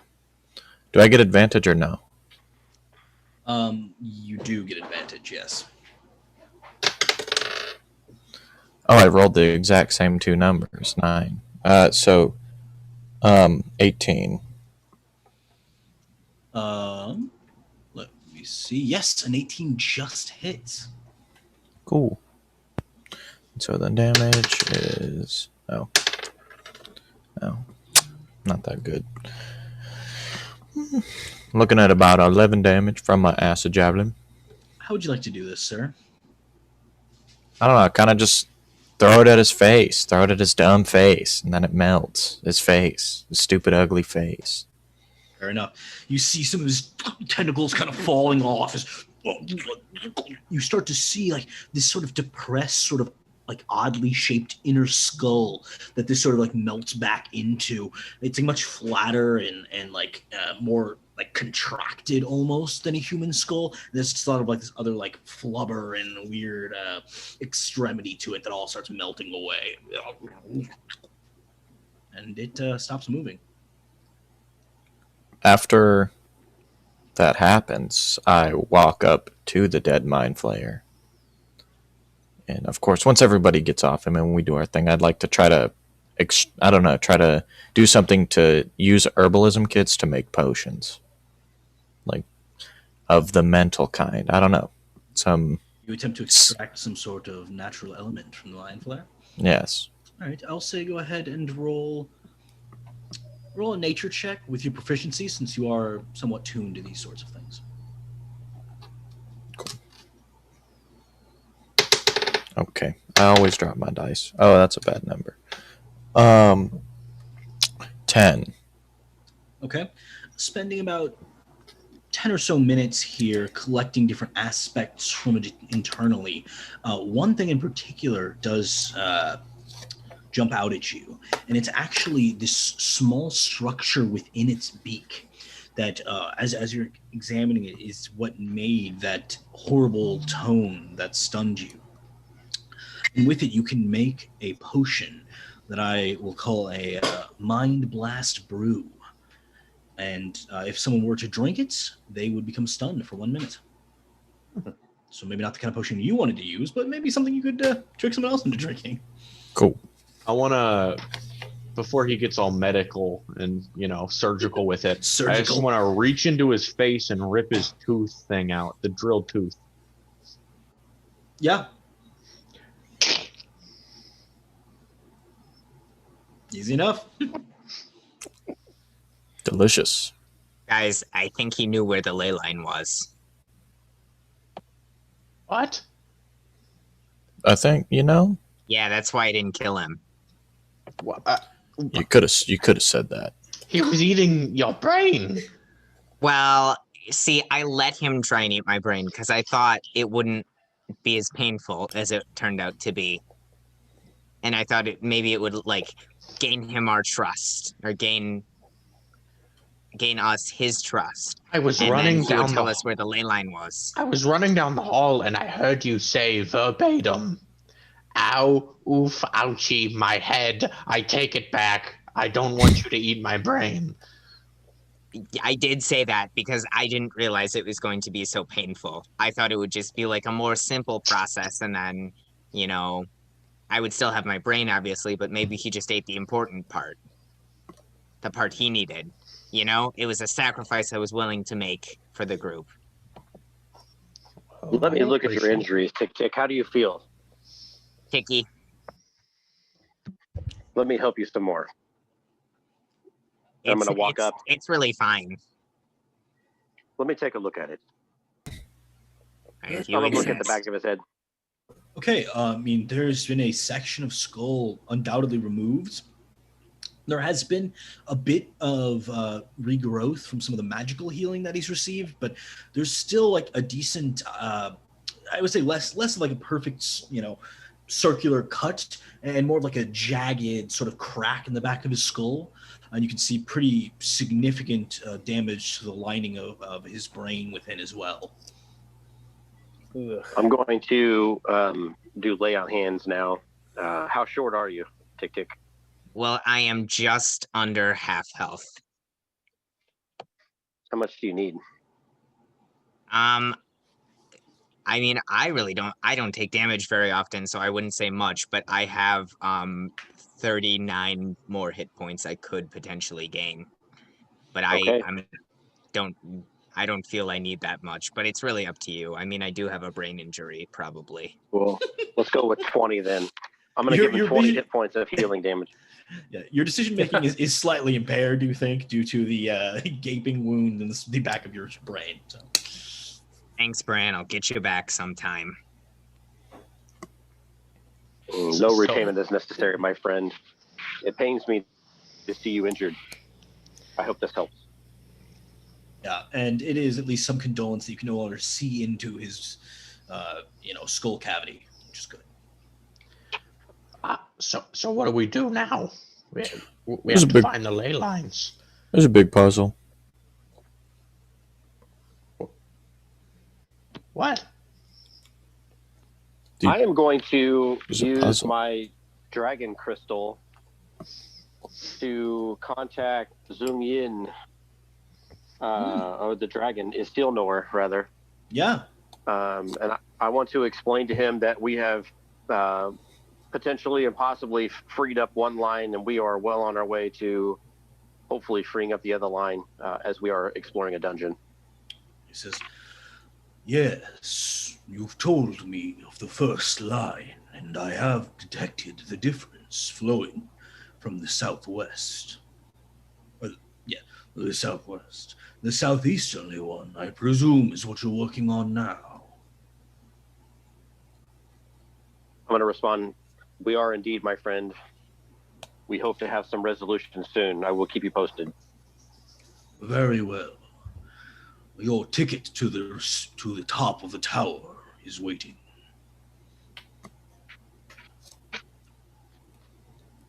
And with that, I'm going to go to the little boy's room. Sounds good. I'm going to kneel by this illithid and do I know anything about these creatures or like where they come from or what it's doing here? Or... Yeah, roll an Arcana check. 26. 26. You have certainly heard of illithids. They are considered wildly dangerous and typically not denizens of a particular realm. Much more often they sort of travel the astral sea between realms.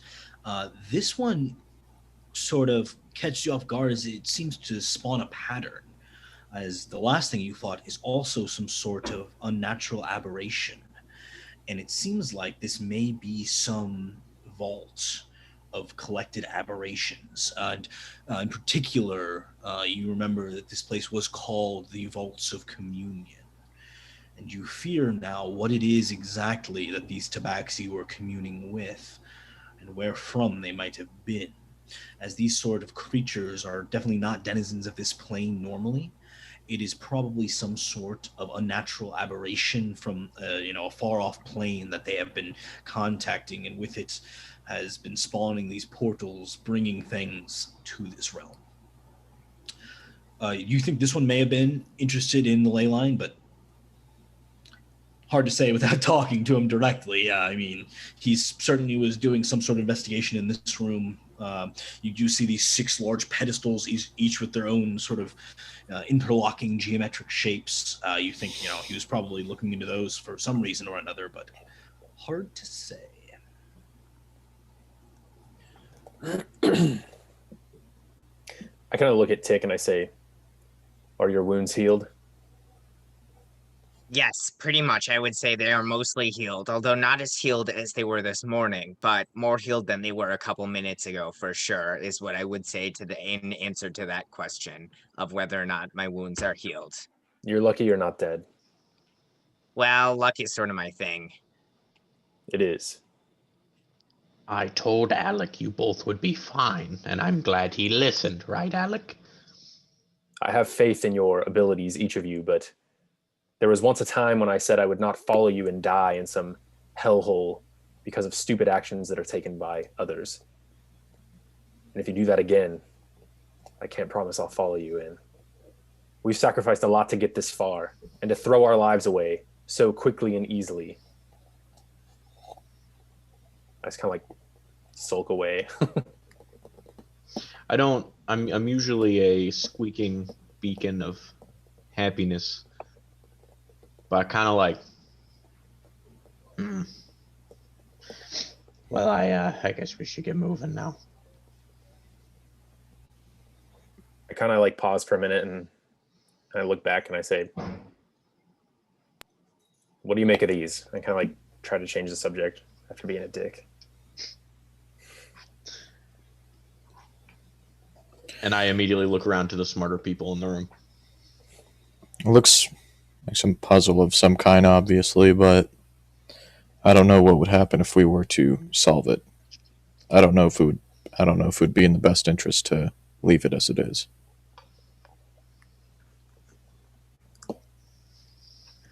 What does it look like, Logan? These pillars?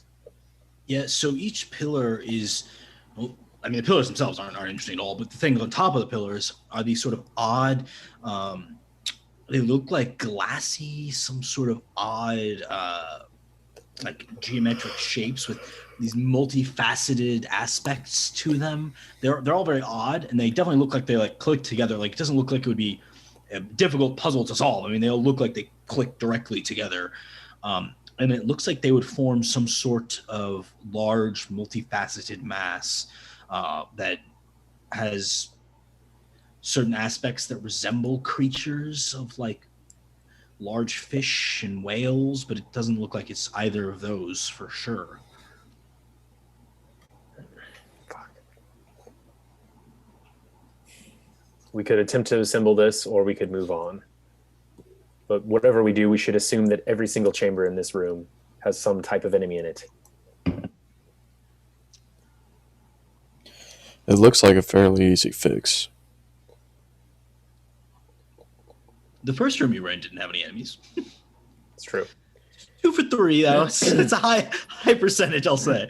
One beholder is enough to put me on edge. Like, yeah.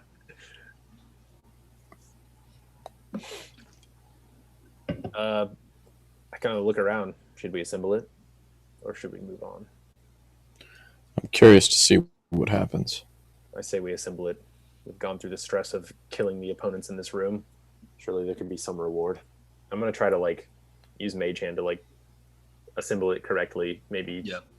You find that they're like stuck to the pillars, but the pillars themselves can be like shifted.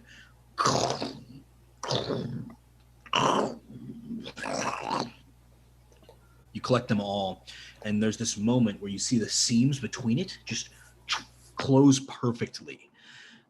If this was made into multiple parts, it must have been made so in a very precise manner as it clicks to be like, you can't even tell where one piece ends and one piece begins as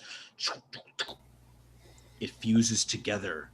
And now you see the full creature as this jagged sort of fish-like. I said, go ahead and roll an Arcana check, Alec. You may have heard of something like this. 15. 15.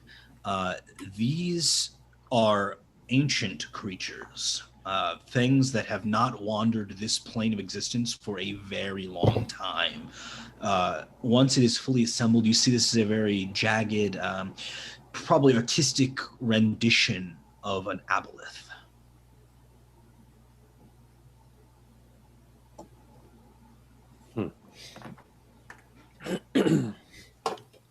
Those of you who don't know, I can link an image, I'm sure. Are they like sentient? Or are they just like, yeah. Huh. Why is it here though? And beholders and illithids don't have any like relation. They are not like part of the same faction or. Not at all. They're both aberration, or yeah, things not of these realms, which is like their connection.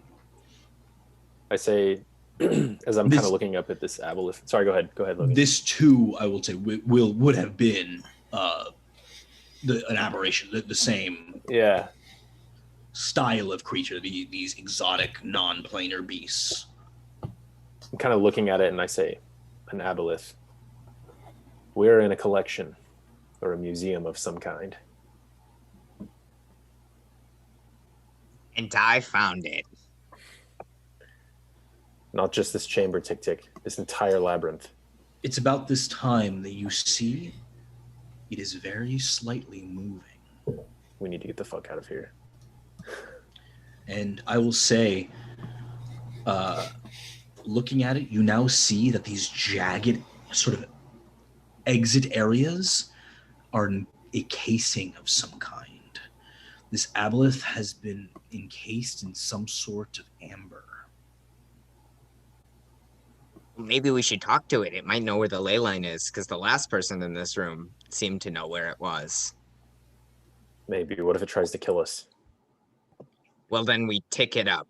It looks like a fish. It should be highly intelligent, I think. I keep my sword on fire, standing in the back, kind of just waiting for the worst. Just assuming this thing will also be a fight. Probably, yeah. It's a big, scary looking fish. Is it an aquatic creature? Does it require water to like move and stuff? You're not entirely sure, but you believe, if you remember correctly, they were amphibious. We may have some type of advantage if it comes to a fight, but if we can talk to it, perhaps diplomacy could work. Though, I kind of like look around at the like fucking dungeon we're in. Like I don't know. Well, talking is kind of my strong suit. I do it quite a bit. I don't know if you've noticed or not, but I spread out. I have quite the mouth.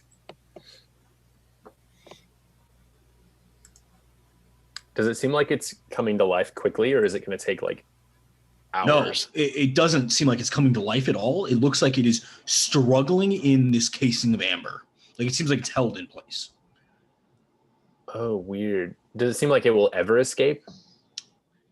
I mean, hard to say ever, but it certainly doesn't look like it's going to be escaping anytime soon. I see. Should we free it?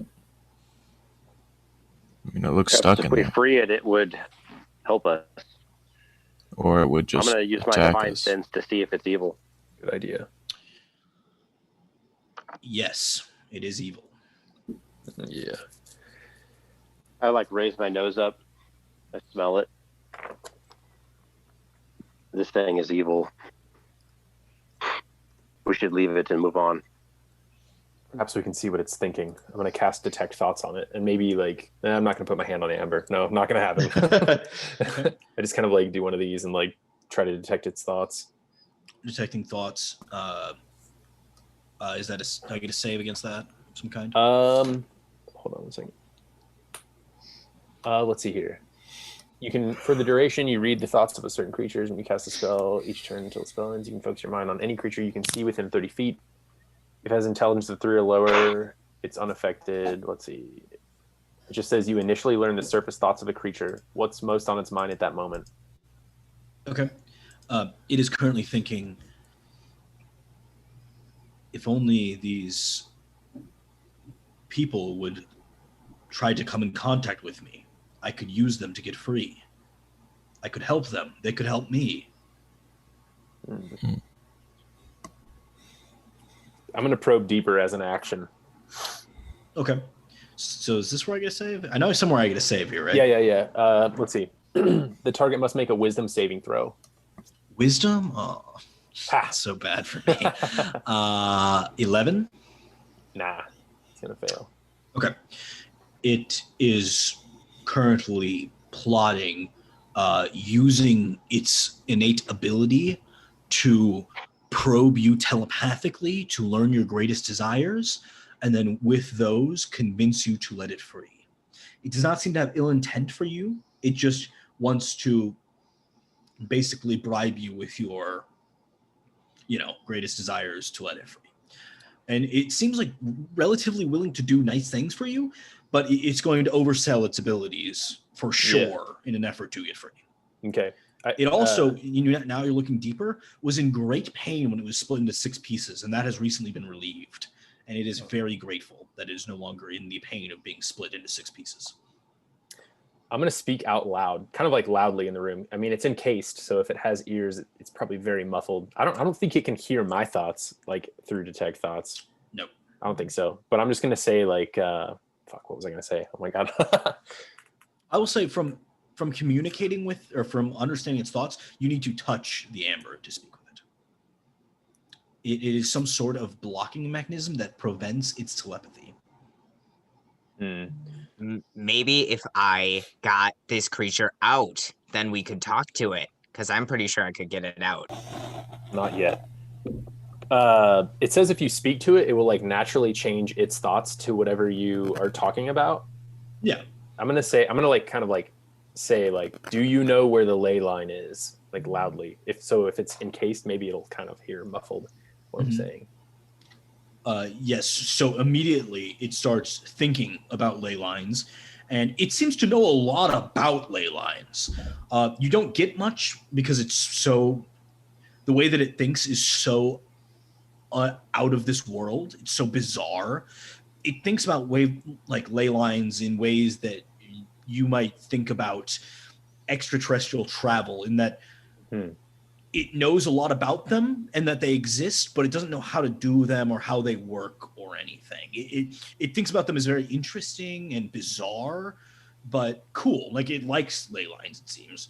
And then it starts thinking specifically about this location where it is. And it seems to almost recall that this is a place where a ley line exists, but it doesn't seem to know much more. Yeah, I can't pinpoint it. When it was thinking about it doesn't seem to be like a matter of like great importance to it. It's like, oh yeah, this is where a ley line is. Yeah, interesting. When it was thinking about like kind of deceiving us, or maybe like, did it think about like harming us? Like when it was done with us? It didn't specifically think about harming you, but it doesn't seem to really care that much about you.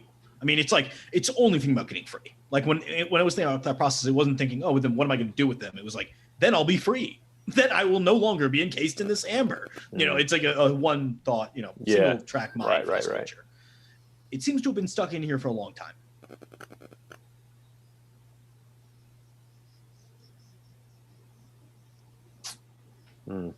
I don't know. I mean, you think it would have no problem killing you if it felt like it was necessary, but also it doesn't seem like it really cares of your existence. Yeah. I mean, you're a bunch of ants wandering around its home. It's like, well, you're kind of annoying. Hopefully you'll help me. I say, this creature sees us as insects. And if it is indeed evil, Bran, I don't know what we can gain from it. It doesn't know where the ley line is. Well, that's impressive, Alec. I don't know how you know that, but I have no interest in freeing this creature. I detect great evil from it, and I just soon move on. I agree with Bran. Seems dangerous. I like step back and stop mind reading. Okay, you do. But we don't make up the whole of the group, and if we're taking votes on it. Did you No say sense in freeing it. Votes? Logan, it is fucking pouring in New England. Yeah, it is, dude. My God. Yeah, well, my parents said that today it was supposed to be insanely windy, and then all of a sudden a storm kicked up out of nowhere. They said it started raining at their house like an hour before the game, and then all of a sudden it was thunderstorming like 10 minutes after the game started. So it is like a deluge. I mean, it looks bad. Yeah, that's crazy. But hey, we're up 6. You can't complain with those results so far. It's a good team too. Oh yeah. Football. Football. I have no interest in freeing this creature either. I say we head back and move towards the center of this structure. I agree, and I'm going to look for. I'm confused as to which door we're in, but so I'm just going to look for the next exit. Okay. I believe there's 3. Let's give it a look. There are 3. That is correct. One seems to head back to the first room that you were actually ever in this complex. The northernly one doesn't seem to lead to any rooms in particular. There's several little small hallways, and then the south one leads into a room you have not been in yet. Are there 2 south ones? Nope. Just the one. There's a western one, a northern one, and a sorry. I was So looking you're at the room we went below underneath. it. Yeah. No. I'm gonna walk Okay. towards door C. The south, of which will rise again. Okay. Heading toward the southerly door, you see that, it's certainly going to lead into this room that you've not yet been in. Looks to be a relatively plain wooden door. As you reach the door, I'm like, wait, we haven't been in that room yet. I don't think. Would I know that? Yeah. No, I mean, you guys have a good idea of where you are. Right. Based on the map, we haven't been in there yet. We could go in there. The point, my friend. I say we go back underneath and take the middle south door. I look at Nugget. Well, if we're aiming to get to the middle, then That's the quickest path, isn't it? Because we only have to go through the corner of one room, through the middle of another room, and then we're there. 3 rooms. I'll defer to you, my friend.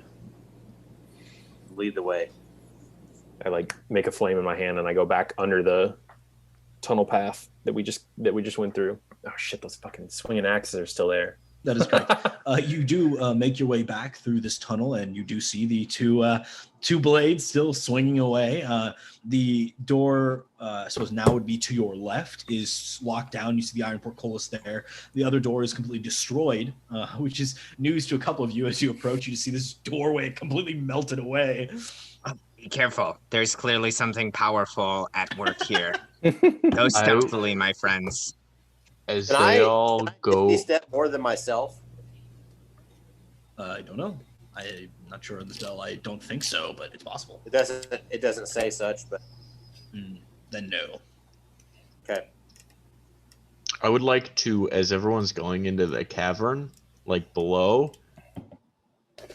I'm gonna look back at the amber. Yeah. And I'm just gonna hang back a bit as everyone starts walking, and I'm just gonna. You do. Everybody else roll perception checks. Actually, what's your passive perception? Isn't that 10 plus perception? It is. 9. Or is it 10 plus what? Your perception modifier. 15. 11. 11. Okay. Nobody notices that you're gone yet. Nugget, what would you like to do? Looking at the map. I'm gonna walk up to it and stare.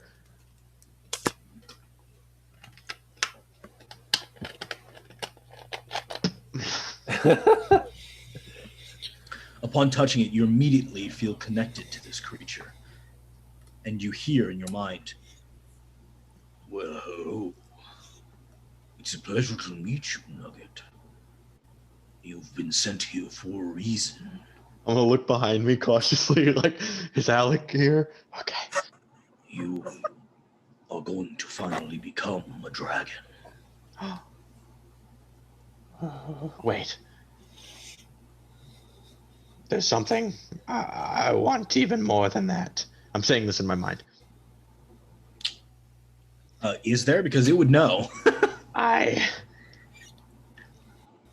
want to find the ley line and unclog it, so Alec won't be mad at me. Perfect. I know exactly what you're talking about. I'm more than happy to help. You must do just one simple thing for me. All right. Your sword, it lights on fire, correct? It's currently on fire. Yeah. I'm sorry I cannot see you. I only read what is in your mind. Okay. I think about a flaming sword. Please, melt the amber from me. All right. Point me to the ley lines as well. I'm gonna start pressing it up. It's a process. I'll say about 30 seconds later, was it who had the highest passive perception? Was it 70? 70, you're looking around and you realize Nugget is not with you. I'm gonna pull out the little fan thing and be like, in my rage, I Where's Nugget? damage this, and I'm gonna hand it to Nugget, but also You don't think God's body. I like rolled a And map. that Like, it's fucking... Nugget, go ahead and roll a percentile die. as we're yelling down the tunnel, Nugget, Nugget. They're on to me. 34. 34. Okay. You can see, some aspects of it totally are freed now. It's definitely going to be a process. Probably going to take you another minute or so to get it fully uncased from this amber. Your friends are screaming your name. And I'm like, as I'm doing it, I'm no longer speaking to it in my mind. I'm like, please tell me where the ley lines are at. Please. It says, I would love to, but in my current state, I cannot sense their energies. I'll find it for you. I promise. I'm trying. I'm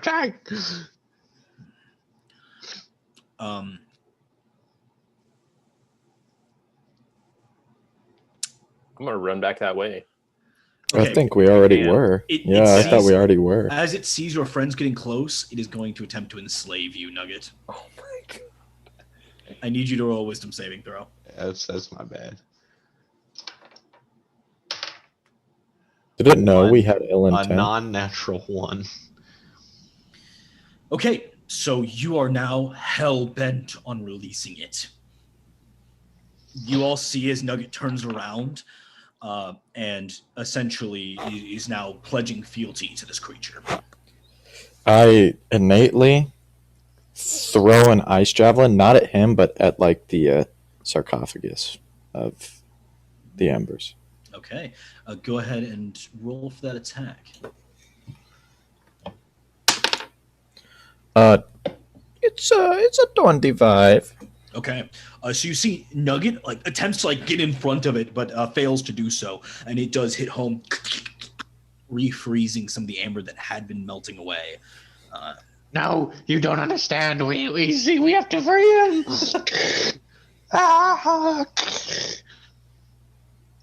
So, I don't know if I'd know this, but would Dispel Magic work in this scenario if he's under the influence of something? I don't. You think it's possible?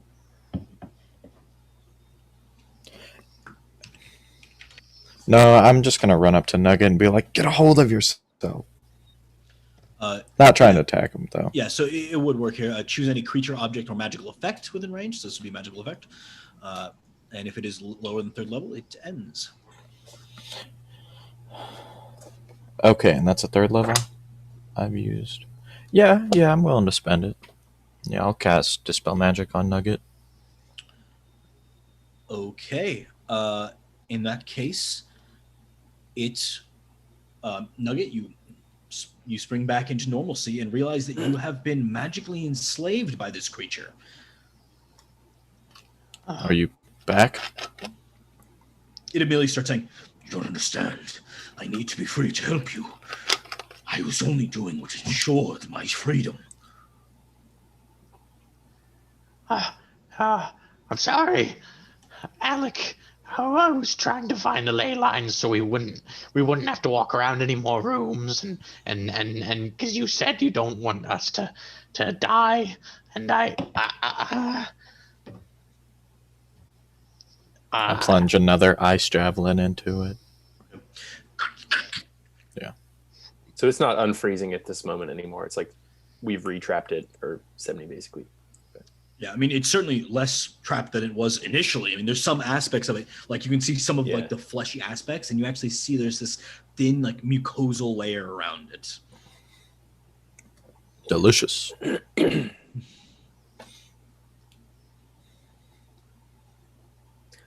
just walk up to Nugget and I say, "You've still a lot to learn, my friend." And I hand him the little broken fan and I say, or I don't know if it's broken, but it's crumpled. And I say, "And so do I, apparently. But this creature will not help us." And I hand him the little fan. I wanted to save us all the trouble, and you'd think I'd made a good decision if it helped us all.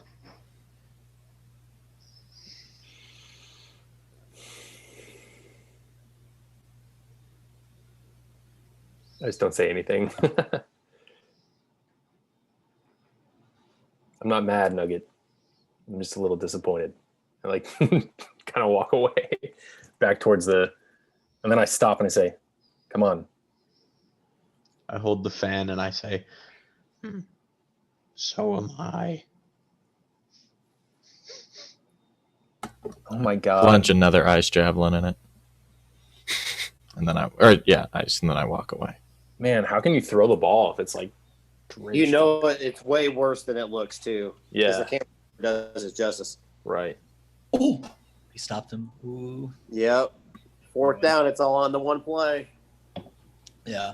Well, even just the time is going to be such a big issue. Is it about over? 14 seconds, 13 seconds. Oh, Wow. the time's still running. I haven't lost that. They don't have Yeah, timeouts. you went down in Oh, bounds. yeah, they're screwed. Guy gets out of bounds. Oh, he didn't catch it. You didn't catch it. That's They GG. get 2 seconds for a Hail Mary. No, the it was 4th Cardinals down. made a Hail Mary. That was 4th down. that So was- then, yeah, so they're just done. Oh, I Nice. thought it was 3rd down. Mm-mm. Hell yeah, that's a huge win for my boys. Let's see. Playing the Ravens? Wow. Yeah, Ravens. Cool. Good job, Logan. I'm proud of you. Thanks. All me. From your loyal supporters, New England Patriots. We scare because we can. All right. Can we move along now? Yeah, sorry. Sorry. It's okay, Nugget. It's a powerful creature. But it's evil, like I said before.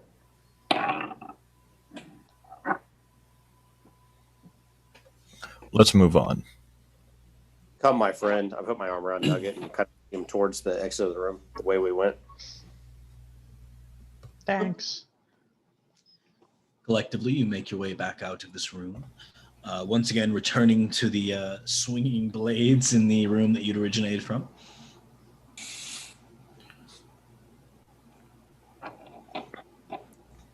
If I'm looking at the map correctly, we could just go back through the fire room and Oh yeah, that'd be smarter. not Yeah. worry about this. I just turn around. Yeah, we could do that. Let's do that.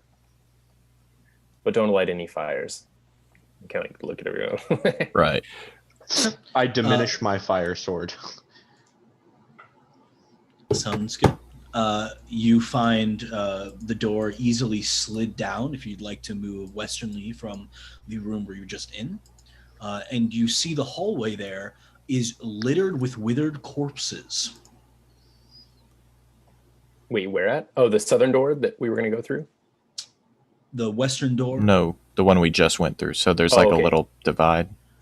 It has a Yes. lot of corpses in Ah, it. yes. Okay, I see. Yes. So like looking down that hallway, it's just covered in withered corpses. What of what race? Human. Go ahead and roll a nature check. They're very withered. So I might Oh. be able to say. 14. 14. They look a bit smaller than humans on average. Could be really anything. Maybe tabaxi. I mean, just guessing by the history of this place. But they are, not much more than bones at this point. You see several of them appear to be nailed to the walls. Cool.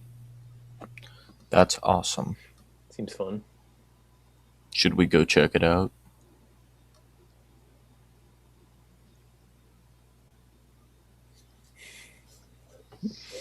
I vote no. I vote we avoid the Hall of Corpses. If you look at the map, it could go one of 3 or 4 ways, depending on how you want to look at it. It goes north, right? It goes up. Well, it goes north, and then it goes west, and then it goes northeast, and then east, and then, yeah. It's a complex little organization of corridors, it seems. Of course, if we're looking for haste, we can just skip it. I mean, I'm not the leader of this. I can't tell people what we should or should not do, but I Right. stay the course. Bram, tell us what we should and should not do. I'm gonna walk towards the corpses. Yeah, now it's pretty clear that initially they were all nailed to the walls, but since the withering and decomposition of these bodies, several of them have fallen from their pinning. This is scary. What evil could have caused this? I'm going to keep proceeding. Okay. Moving up toward this first junction, looking left down this corridor that opens up, you see what looks to be some sort of shrine. It has in it some encapsulated dog-like creature with two heads, each kind of preserved in this gooey mass that it sits in. Both heads sort of cocked to the side, looking like their necks might be broken. Should we check that out? Do the corpses continue down that hall, or do they just go down the central one? They continue down this direction. You actually see several like laying around this altar. It seems like some sort of quasi-religious sacrifice.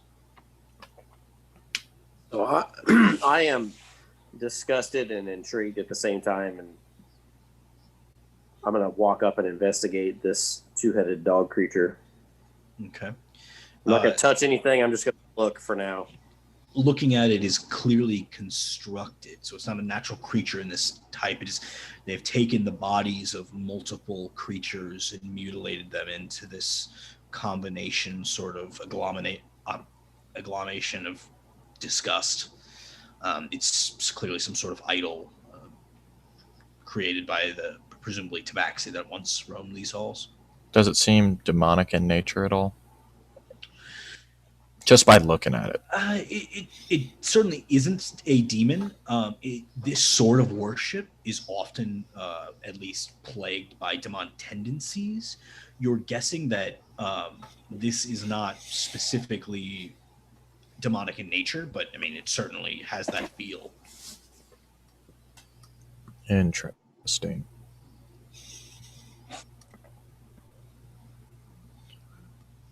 What do you make of this, Brian? Should we just leave it? This seems to be something that was put together by fools. It's nothing. Do you think it could be something that lives here in the tower? It's not a thing. It's parts put together, made to look like something. We should move on. I'm going to walk off, head down the... Okay. So do you continue north or do you head back south? I'd like to continue north, but stealthily. Okay. Heading up toward this next sort of juncture, do you turn left and continue on? Yes.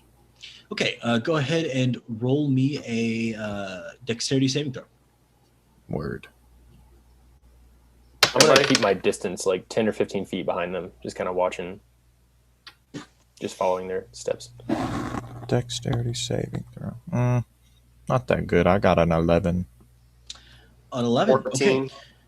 Okay. Moving forward, yeah, Brian, you're, I would say, backing up from 70 to where it's not directly affecting you, though the 14 is nice. You quickly backstep as this net collapses around you, 70. You fall to the ground restrained, and you feel pinpricks cutting into you. And you are going to suffer 3 points of piercing and 62 points of poison damage. What the fuck? I have the parapet of proof against poison. So are you immune to poison damage? Interesting development. I myself am not immune, but the proof makes me immune to poison. Parapet. What is it? It's the parapet proof against poison. Poisons have no effect on you. You are immune to the poison condition and have immunity to all poison damage. Amazing. That's convenient. Yeah. Dirty heroin needles shoot into you. You see the gemstone on your necklace kind of like break out from amongst your clothing and things, and it's just glowing vibrant red as it is exuding the poison from your body. I'm like, what the? And then I realize, like, oh, it's like the saw trap with the heroin needles in the toilet. Gross. But why didn't they just take the needles? Anyways, I say, please get this off. It's also very poisonous. Is the net made of rope, and is it attached to some kind of an umbilical? It appears to be made of like sinew, kind of roped together, and it was obviously connected to something that like dropped it, and it has weights that like wrapped around 70. It doesn't seem like it would like reactivate or anything. There's no mechanism necessarily besides that trigger. Am I laying on the ground? You are on the ground, yes. Okay. Yeah, and you can see now, looking at 70, there are all these little thorn-like protrusions that have cut into him. I'm gonna use my spear to cut the link that actually causes it to cinch down. Okay, go ahead and roll a dexterity check, because you're having to be a little bit careful around these various thorns, as well as not hurting 70, of course. Natural 20. Oh, easy enough. You dissect this thing, easily slicing through the sinew, having the unnatural sharpness of a magical item. Beautiful. Thank you, Bran, and I gotta bandage myself a little bit. Yeah, and I'll say, Bran, like just giving him a once over, you see leaking from all of these wounds this sort of thick, black, tar-like substance that you assume is some sort of poison.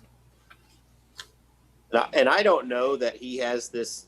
I don't even know what you called it, but well, he did say this is very poisonous.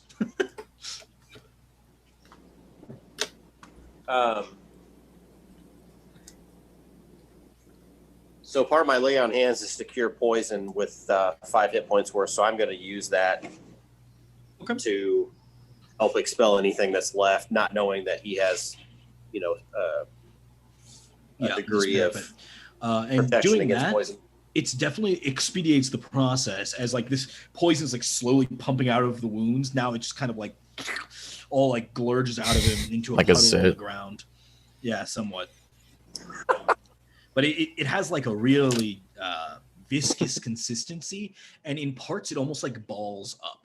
Oh, I'm gonna try to take a sample of this. Easy enough to do. You can collect some. Should I just label it poison? No. Okay. This sort of poison, let me go back to my notes real quick here. Also, did I get 5 hit points back from you, Dan? Nope. Okay. No. Okay. It's just me expending 5 hit points worth of. Oh, gotcha. To remove the to cure poison. Cool. So this poison is known as Widowmaker Drool. It's fucking rad. And upon injection, it deals 10d10 poison damage, and over the course of 1 minute, if not cured, will slowly begin paralyzing whoever has been stabbed by it. It has no effect if consumed through any other means. Like if you were to eat it, it probably doesn't taste great, but it's not poisoning in that way. It has to be injected into the bloodstream. Neurotoxin. It's a neurotoxin. Have you seen videos on different snake venoms? Yeah, it's horrifying. Yes. Have you seen the one on the Gaboon Viper? It's a coagulant. So Yuck. I've seen where they have a beaker that has like 30 or 40 cc's of blood, and they put 1 drip of Gaboon Viper venom in there, and they slung it around, and then they dump out the blood, and it's just a coagulated. It looks like Jello. It's what? horrifying That's to think of. insane. Wow, that's crazy. What the nature? It's like magic. Is that the snake that was in Tony's room that one time? Oh yeah. Probably. I had to fight it off so it didn't fill me with venom. Didn't you use a chip clip to grab it or something? You I know? was actually pretty vile in disposing of that creature. I look back on that and I just feel bad. Because I took that chip clip, I put it in a milk bottle, I sealed it, and I threw it out into the winter cold. Oh, It snake's died. dead. Didn't you have to like make your home less appealing to snakes? Yeah, or make something? your home. That's like the number one rule. Yeah. You're trying to not have snakes in your house. How to not get snakes, make them less appealing. Make your No house less snakes, appealing to no snakes. snakes allowed. We're snake-ophobic in here. That was That so was a good funny. time. What does an appealing house look like? I don't know. It looks warm. Snakes welcome. Like, yeah. Yeah, snakes welcome. I got all venom on tap. You have like tiny little snake sweaters like on a coat hanger. Of different colors. That being said, continuing on down this corridor, as I assume you do, you see that there are no more bodies strung up on the walls, which is pleasant to some degree, no longer seeing these decaying corpses around you. You do see that all of the walls here had these small alcoves cut into them. And in each of them, there appears to be a variety of like small knickknacks and things, as well as a candle. In the center. Offerings. Is the candle lit? None of the candles are lit, though they seem to have at one point been lit. So they are at varying states of, burning their wax. And are we at the second junction where we can go straight or turn right? So you're currently the junction before that where you're turning right. Okay.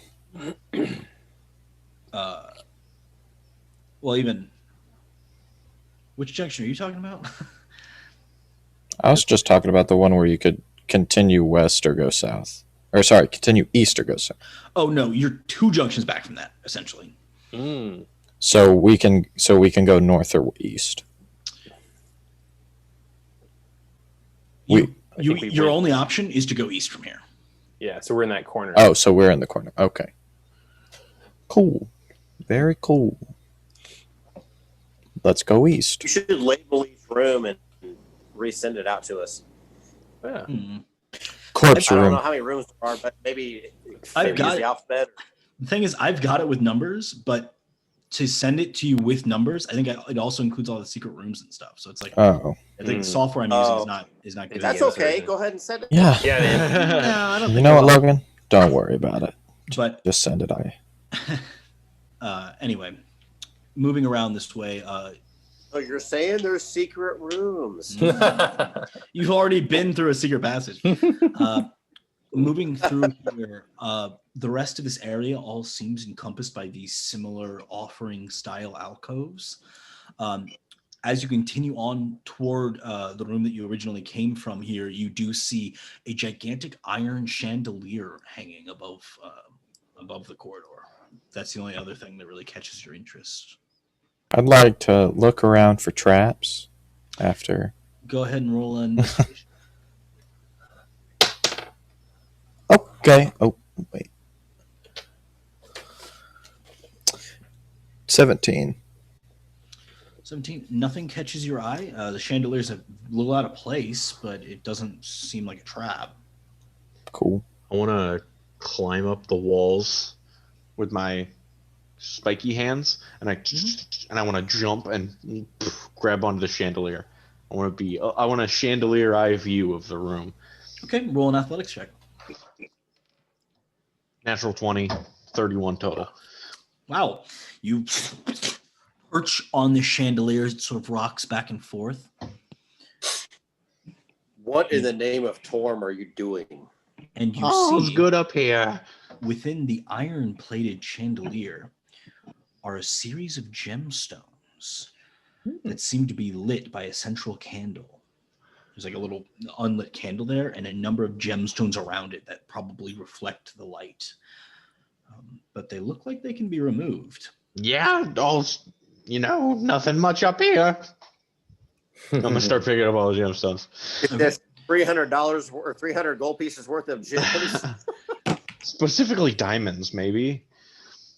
Okay, so you find a black opal, 2 blue sapphires, 2 emeralds, 4 fire opals, 3 opals, 3 star rubies, 2 star sapphires, Let's try again. and a diamond. Of how much value? 500. 300. Each is worth 1,000 gold. So if it, did you catch all that? I caught the first 2 and then the diamond at the end. Okay. So after the blue sapphires, you have 2 emeralds. Emerald. Yep. 4 fire opals. Fire opals. They red. Yep. 3 opals. Yep. 3 star rubies. Star rubies. Yep. Okay. 2 star sapphires. Star sapphires. Yep. And a yellow sapphire. The yellow sapphire is kind of like set into the sconce of it, essentially. Yeah, I'm gonna collect them all a bunch. I'm gonna shove them into my coin pouch because I only have 4 silver pieces in it, so it's pretty empty. I'm gonna shove them Now all. it is very full. I'm gonna tie it up.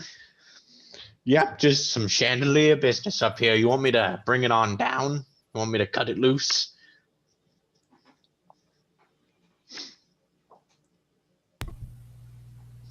What? Use it like a battering ram or something to set off traps. The chandelier? Look, I don't know. I'm not a big thinker here. I'm trying my best. Just be safe, Nugget. Is there We're only still one in the chandelier? corridor, right? You're still in the corridor just north of the room that you actually exited to get here. Okay. Okay. Is it just the one chandelier in this corridor? It is just the single chandelier, yes. No, there's about 30 others.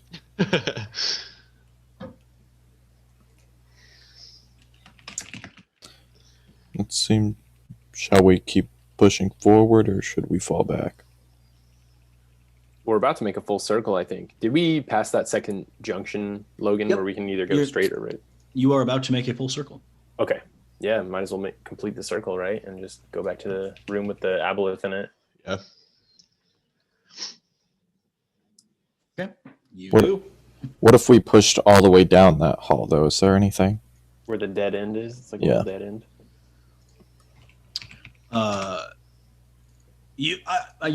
All of that is just the alcoves that you've been investigating. Oh, They're okay. Okay. There's nothing else. Okay. Then, Got yeah, let's it. head back to the, fire trap room and then go back to the beholder room. And Yeah, agreed. Okay. So you are circling back through like the first room that you entered, essentially here, and then going all the way back down into the beholder room. Yeah, easy enough to do. You don't encounter any issues along the way. I'm gonna nod to Nugget for a second and gesture him to come over, kind of behind the group. I think to myself, oh shit. What's up? I let the rest of the group kind of go ahead, and I am just walking slowly, and I say, "Sorry, I was so angry earlier." Alec, sometimes you forget all that we've been through together. Not just us, but with everyone. I don't forget it. I think that's exactly why I was angry. The last thing I want to see is my friends die down here in this abominable place. I think you've spent so much time in your studies and going to your university. You've had a lot of responsibility. I think it's time to trust that we will be responsible. And if we're not, then of course you can come save us and chew us out. But I'm scared of making mistakes around you, Alec. I feel as if I'm always under under your scrutiny if I mess up. Just as long as you know that scrutiny comes from a sense of, I don't know how to say this. I guess I give a shit. I don't want to see you get hurt. That's all. Of course, but I don't want to see any of you guys get hurt. That's why I ran in guns blazing earlier, and I killed perhaps the only person that could tell us where the ley line is at. I shoved his face into the ground and beat him into a pulp. I mean, You did. Yeah, you guys helped too, but like, you get my point. So I do. we all try to look out for each other in different ways, and I'm still young. I'm only 6. You know, I'll try to look out for you folk, and that usually results in me getting myself into a dangerous situation. So I guess we all have to understand each other a bit more. Agreed.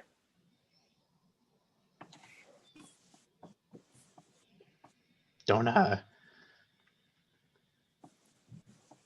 whenever you possibly get mad at me or any of us, the fan is here for you. In fact, if you ever accidentally start any fires, it could even be used to put those out. I kind of like slow down even more and kind of look at the fan. Metaphorical and physical fires. Give it here. I like try to straighten it out a little bit and kind of like. It got crumpled throughout the journey, so I kept it in my back pocket. I had just squeezed it too, so yeah. Oh yeah. Keep that in mind. As long as you promise to just try not to be as reckless with your life. And I will try not to be such a buzzkill, as it were. Like, press on. I promise to always look after you folks. And I'll try to remember that I can do that without putting myself into danger. Seems like a fair bargain.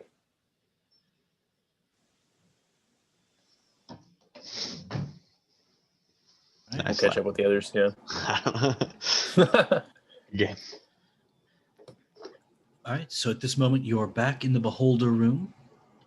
You see the statue with the explosive runes carved into it. Where are you guys looking to head next? It's the easternmost south door.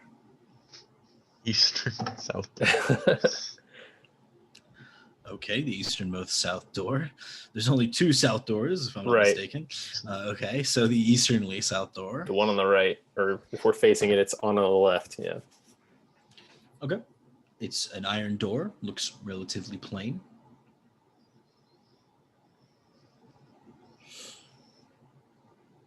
I'm going to mage hand it. Okay, it opens freely. Too easy. I'll check for traps again. Investigate. Okay. Yeah, roll an investigation check. The rim of the door. Oh, that's beautiful. Oh, I guess it's okay. 14. 14. Yeah, you don't detect any traps. I mean, it seems like a regular iron door, and the corridor behind it seems about the same. Nothing really jumps out to you. Once he's checked for traps for a long enough time, I'm just going to walk in. Okay. Walking in, you kind of walk into this little corridor that leads to what is another portcullis at the end of this small corridor. And you can actually see beyond it into this room that looks empty. Beyond the portcullis, you see what just another series of doors.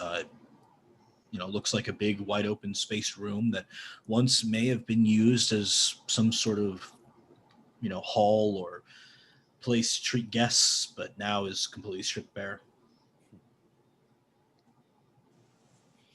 Brand, do you sense any divine energy here? I'll hold my nose up and try to sense for evil. Sensing around, nothing jumps out to you immediately. The room itself seems like a point of transition to you. It feels like this is a room beyond which you can't come back. There's something about transitioning through this room that will put you deeper into where you're going, so much so that it may not be as simple to come back the other way.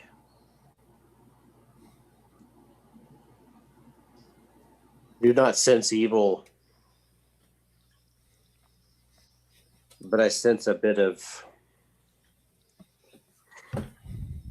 I can't place it.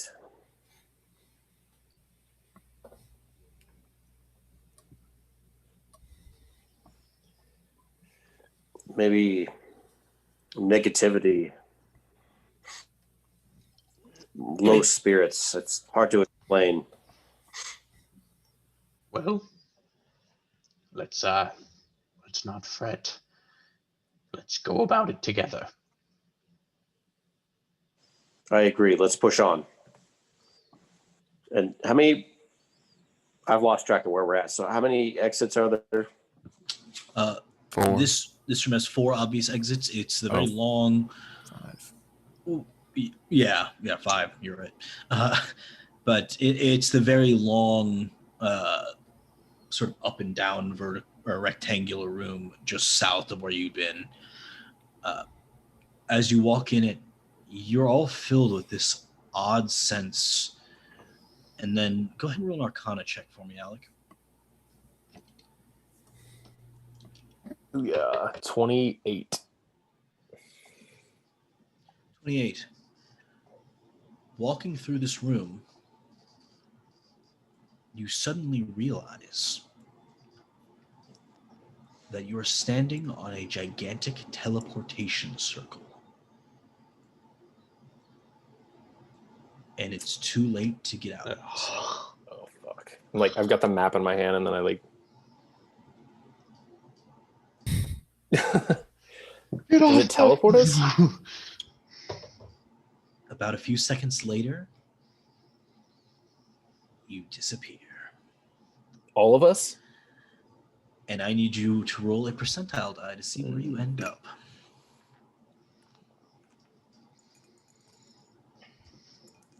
Yeah, 61. This is like that time we got sent 17 years into the future. Please, no. Not again. 61. Re-roll. Wow. I like those odds. 00 and a 0. 100. Wait, is that 100. 100? Oh, I'm keeping it 100. Very nice. Wow. Re-roll again. What? That's so lame. You get 100. Oh. He gets. You know what? He gets to pick. I don't get to choose where I go. Yeah. Nope. A 10 and a 3, a 13. Oh, I don't like that number. Wow. Unlucky number. No. Okay. Very nice.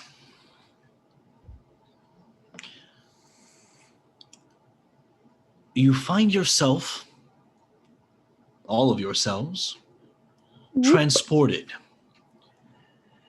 into a room with a shallow pit in its northwest corner. You see the south and east walls engraved with some sort of incoherent labyrinth. And looking around, you see 5 about dog-sized creatures that share a nagging resemblance to the human brain. Oh no. Oh my god. And I'm going to need you to immediately roll initiative. As climbing from out of this pit, you see this horribly mangled ancient, half-broken version of a mind flare, unlithid, similar to the one you previously fought. We in the fucking thick of it tonight, boys. In God. addition to the 4 other creatures. Yes. Wait, 4 or 5? No, let me check. 5 intellect devours. And then, so there's 6 total? Yes. Oh, this beings isn't total. cool. Oh, No, it's not. oh. This might change here in a second. What? They look like pieces of brain? Look like full brains. They're like dogs, but they got a brain Yeah, body. like, they have 4 little legs, and then they're just kind of brains. They're cringe. How wow. big are these? They're like dogs. Dog sized, so they're kind of small, but like pretty big for brains. Yeah, right. What kind of Like dog? Pomeranians or Rottweilers? Or them? We got Chihuahuas over here. Or? Somewhere in the middle. Your average dog size. We I talking guess. like British or American? All They're right. like What did you guys get for your rolls? 14. 8. And Was that tick with an 8 there? Yes. Going slow. I just got a 4. Or Pretty low. it's not high. 70 nugget. I got a natural 1, so 5. Okay. And finally, nugget. 10. Sorry, I said it at the same time as Tony. I didn't know if you heard it or not. I did not quite catch it. Bran, you are actually first up with only 14. So interesting little initiative. A little bit, caught off by this abrupt change in scenery. None of you are quite prepared for this moment. But I will say, Bran, you are the most prepared in this instance, and you see sort of these immediate threats of these 5 intellect devourers like skittering at you, but then your eyes do drift off to the northwest corner of the room where this crooked, like broken looking mind flare is crawling from this pit. Holy shit. Maybe we can talk to them.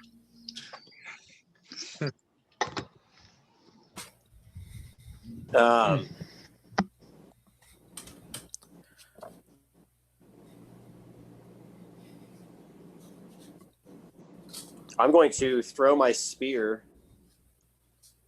Ooh, hold that thought. Damn it.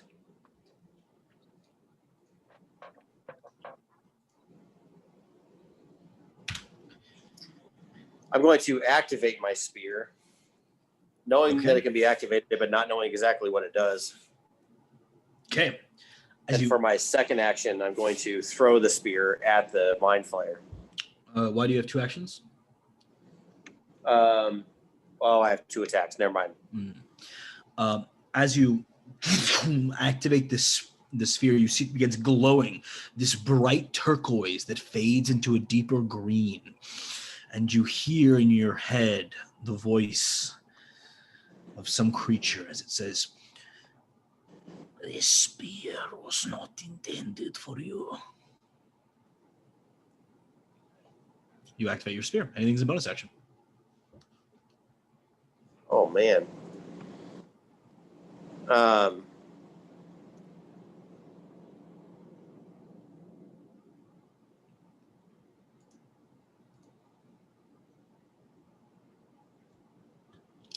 don't think so.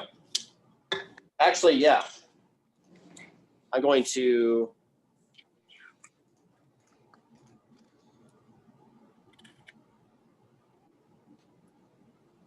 I activate the spear and I pause for a second when I hear that voice.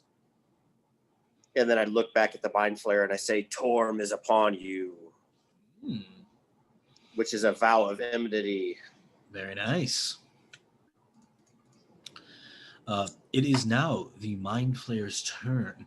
As it continues crawling, it says, "Oh, you have me all wrong." And then it transforms into a tall, somewhat slender human. It says, I am not what you saw. This is my true form. I just look that way to fit in around here, but it's incredible to see other humans here. Down! And you see all the mind flayers kind of back off you.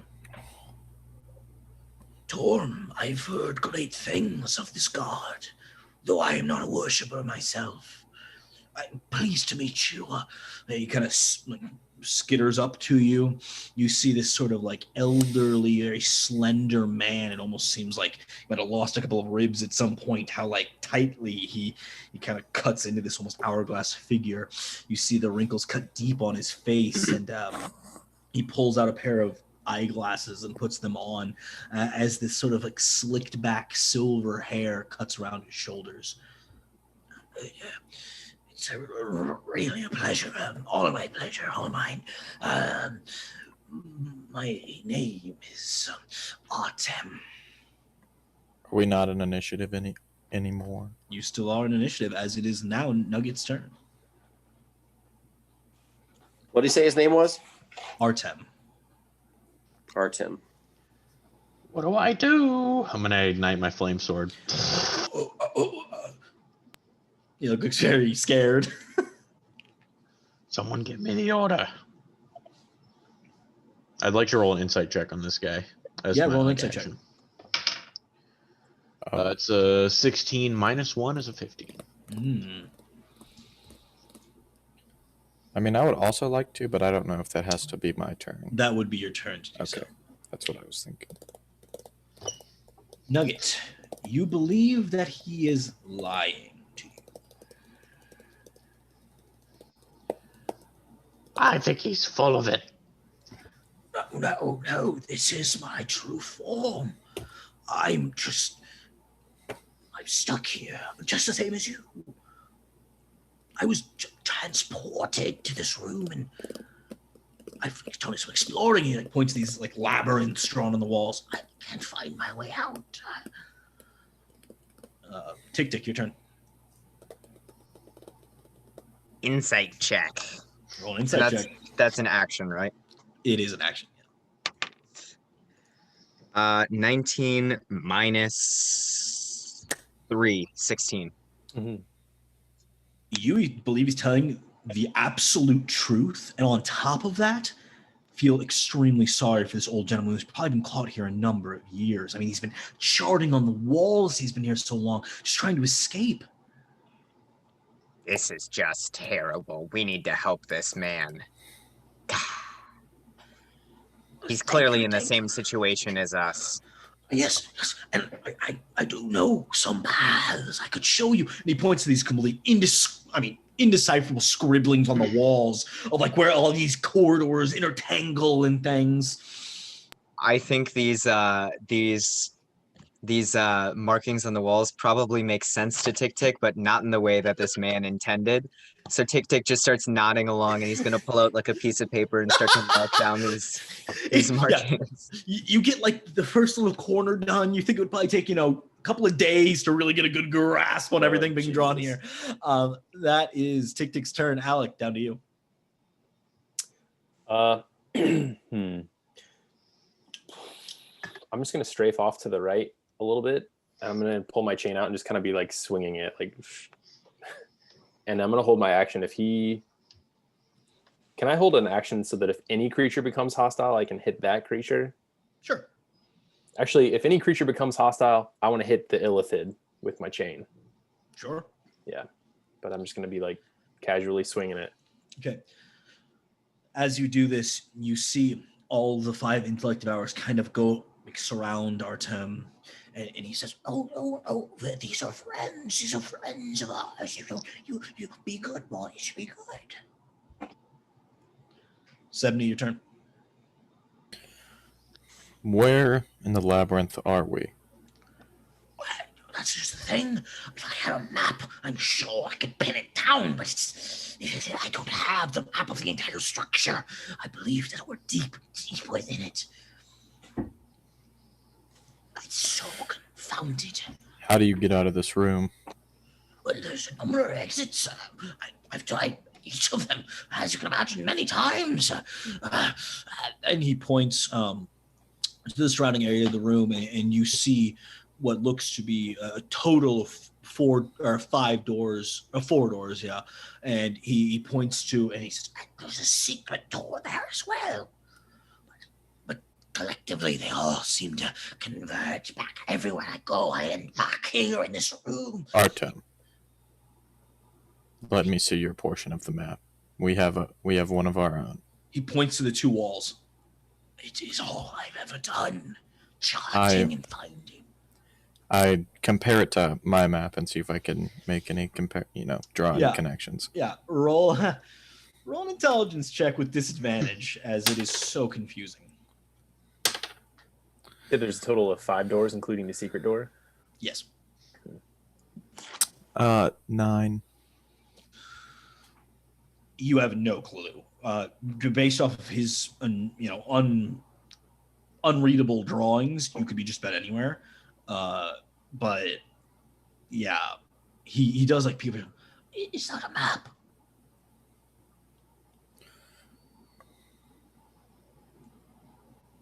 It's I know something. If I saw it, I could find us where we are. Do we only have one map? Yeah, you only have one.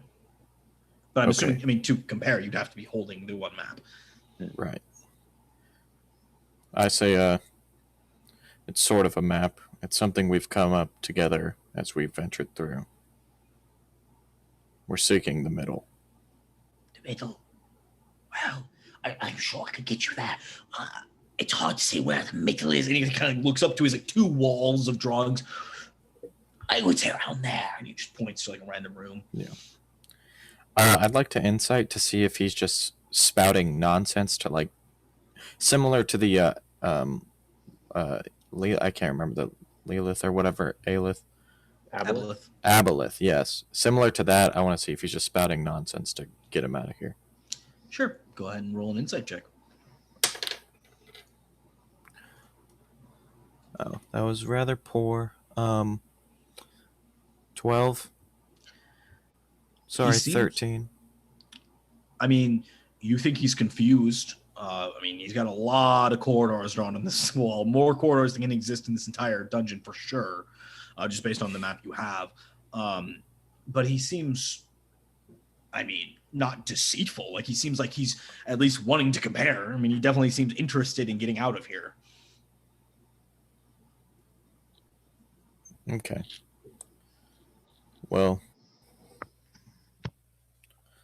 I really can't tell a similarity between this thing that we've drawn up and your thing that you've drawn up.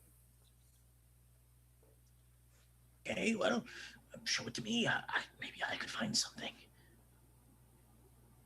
I look to Alec and should I show him? He walks up to Levin. So we're currently here, right in the center of where I've drawn. You see the doorways extending.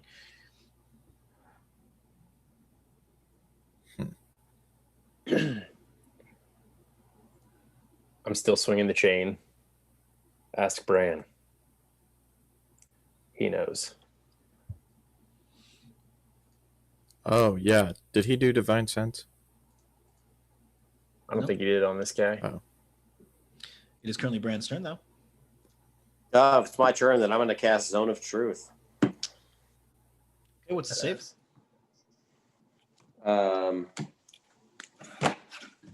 It's a charisma save. A charisma save? 15. Still, all right, it's not that good. I got a 13. So he fails. All right. Truth that bitch. What is this? Are you attacking me? I am not attacking you. What are you? I'm an illithid. And he seems almost shocked that he just said this. What did he say? I'm in Mind Flare. What did he say the first time? Lithid, which is another word. It's like their word for mind flayer. Oh, okay. So he's not. It's their word. You can't use it. Can't use it. What? Okay, it's not like that. It's just what Lithids call each other. Can we all talk, or is it solo time? I mean, I would say you can talk if you like. I mean, unless you guys are currently attempting to attack it or something, there's no initiative order necessary. Yeah, it has to tell the truth because it's in the zone and it failed its save. It has nothing to do with who asked it questions. Yeah. Brilliant. We're gonna find our way out in no time.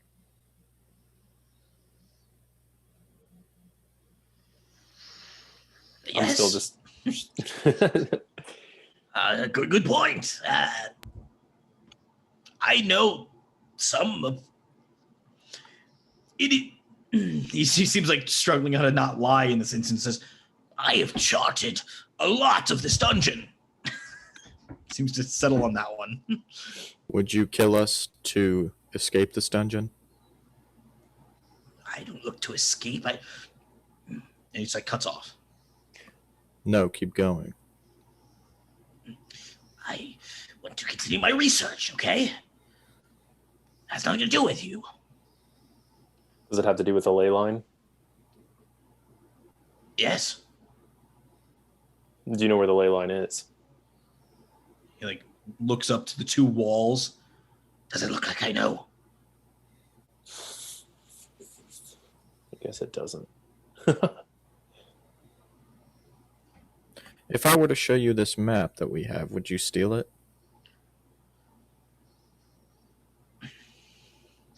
I would try.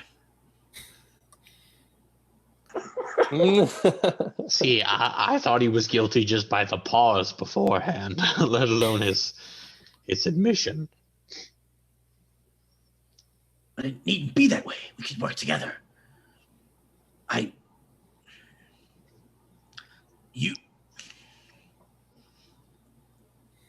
We could work together. What if we don't want to work with you?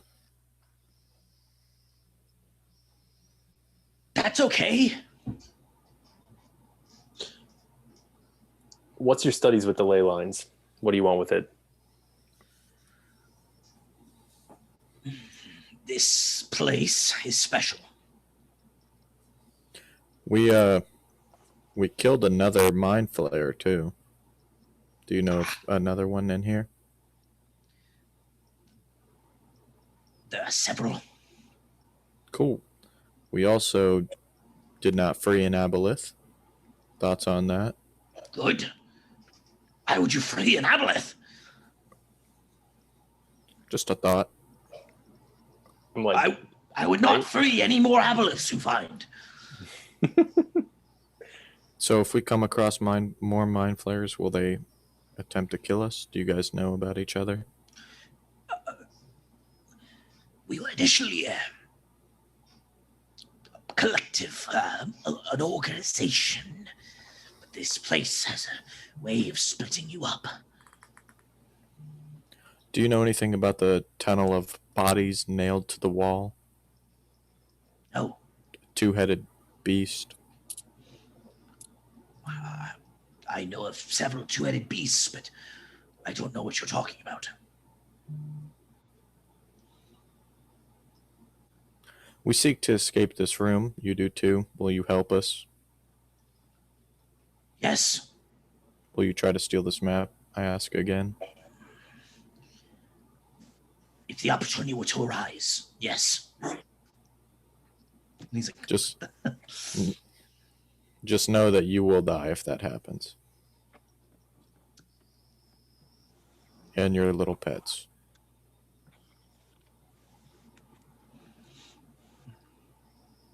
doesn't say anything. I approach him with the map. Oh, I guess I can't. I guess it's Brand's turn, but when the time comes. I mean, you can go ahead and approach him now if you'd like. Sure. I just don't want to take Dan's turn. I pretty much used my turn. You're good. I'm going with the flow, man. All right, you walk up to him. Yep, map in hand. You see his eyes like light up. He like looks towards the map. May I see it? What will you do with it? I will take it from you.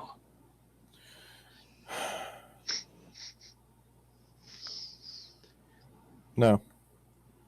You can see it without taking it. You can very well see it without taking it.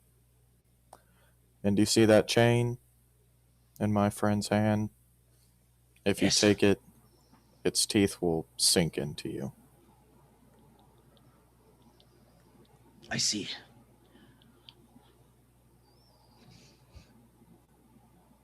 It starts like just sort of examining the map. I believe I know where we are. Can you point to it on the map? Yes. And he points to the sort of top right section of the map.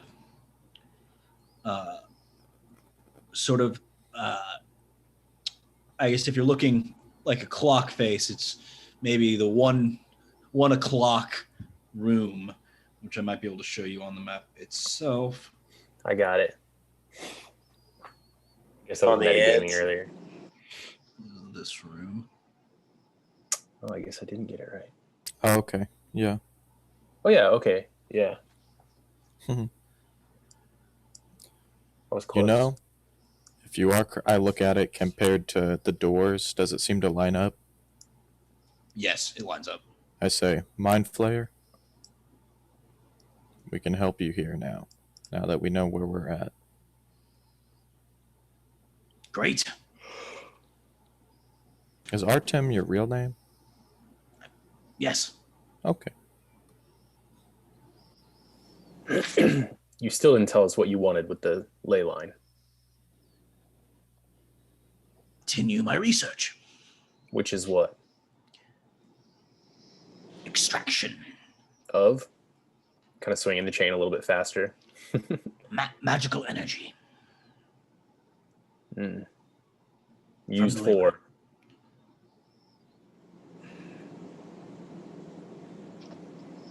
Harnessing the magic from it is useful to my people. What do your people want? Someone Sorry, go ahead, Dan. is someone doing this now? Very possibly. It's been years. There were many of us. We started with 17 illithids in total, and I can only imagine that at least some were able to find the ley line itself and begin the siphoning process. And I assume if we went to the ley line and we had to fight them, you would take sides with them. They are your friends. Of course, yes. This is troublesome. You can't side with Gobbledygook anymore. He's dead. Oh yeah, Gobbledorf. Or whatever. Gobbledorf. Okay, Did you know him? Very well. not well at all. Okay. Where's the secret door on the map? Oh, He gestures to the top right of the room where it sort of connects into this loop area. I go and explore that and see if there's anything of value. Okay. You see where like the corridor is not marked to continue. It does continue past that. And there's nothing there. It seems like it has already been scrapped for whatever it once had, probably by this guy. Cool. Okay. Well, Doesn't really lead anywhere. Artem, I know how to get to the center, I think. Okay, But I don't want to tell you, that's reasonable. because I think you will try to kill us. I will, yes. Let's agree on compromise. It sounds like you just want to kill us. No, I don't want to kill you, but if I have to, I absolutely will. The ley line, it's not singular. It cuts through the entirety of this place. Is it centered in the middle? It's does come through the middle. Is there more? Yes, what cuts through, it segments this map of yours. Vertically or horizontally? Neither. Diagonally? Almost.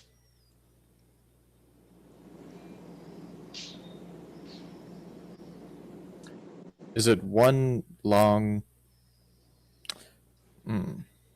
Is it a straight line? Yes. Not vertically, not diagonally, not horizontally. There's an axis that I'm missing. Wait, Enough of this. Can you lead us there? If not, you are of no use to us. I say we make a compromise. You go to the center. Like I said, it cuts directly through the center. And I will access a different part of the ley line to do my experimentation. Will your part be more powerful? I don't think so. I twist the spear so it gets longer. I'm like, I asked you a question. Can you lead us there now? Yes, I can. But I believe that it would be better if we access different parts of the ley line. He could be very well have the right mindset on this. If there's other mind flayers in the middle, he will side with them. Yes, and I'll kill you. Right. You told us before. It's hard not to say what I'm thinking, thanks to your friend. Thank you. I can't hear you, Will. I said, don't worry.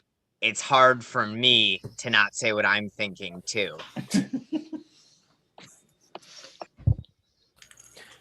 I suppose we shall get going in one direction. Oh, yeah, how does the ley line, what direction does it go? You said not diagonally, diagonally, vertically, horizontally.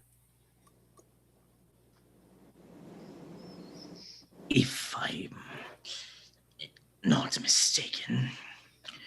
And he draws a line on this map, and it comes from like underneath and cuts up through the map. And it does hit the main central room, and it also seems to hit the room directly northeast of that, and to a lesser degree the one southwest of that. Okay. Cuts up like through that axis. This can be a long dungeon. I suppose we shall get going. Our understanding is the ley line is like a river, and if it's accessed at any point, it can block the flow of this. Yes. That's why we're here. I see. If you mean to access it, and so do the other mind flayers, then I'm not sure we can meet a compromise. Our intent is to remove the blockage. I see. I would be willing to not access the ley line for 5 years. I mean, sounds like a good deal to me. But What about 500 years? Could you do 500? 5,000. I would cheat and do it sooner, probably in 15 years.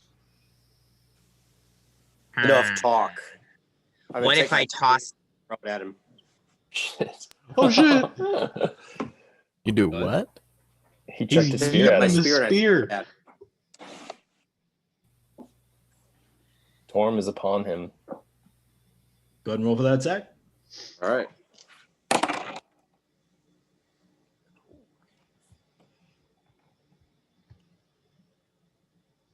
Oh, you know what? Damn it! I didn't activate the spear. I thought you did on the previous turn. Well, yeah, but that might have been more than a minute ago. How long? It's active for a minute.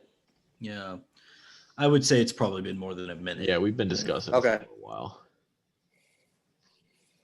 So that is a 14 to hit. A 14 does not hit. It sort of like bounces off his breastplate that he wears underneath his robes, and he looks up toward you.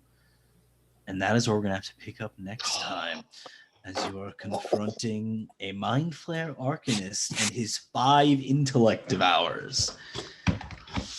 Very interesting, Brad. I feel like we're farther away from the center than we were before we teleported.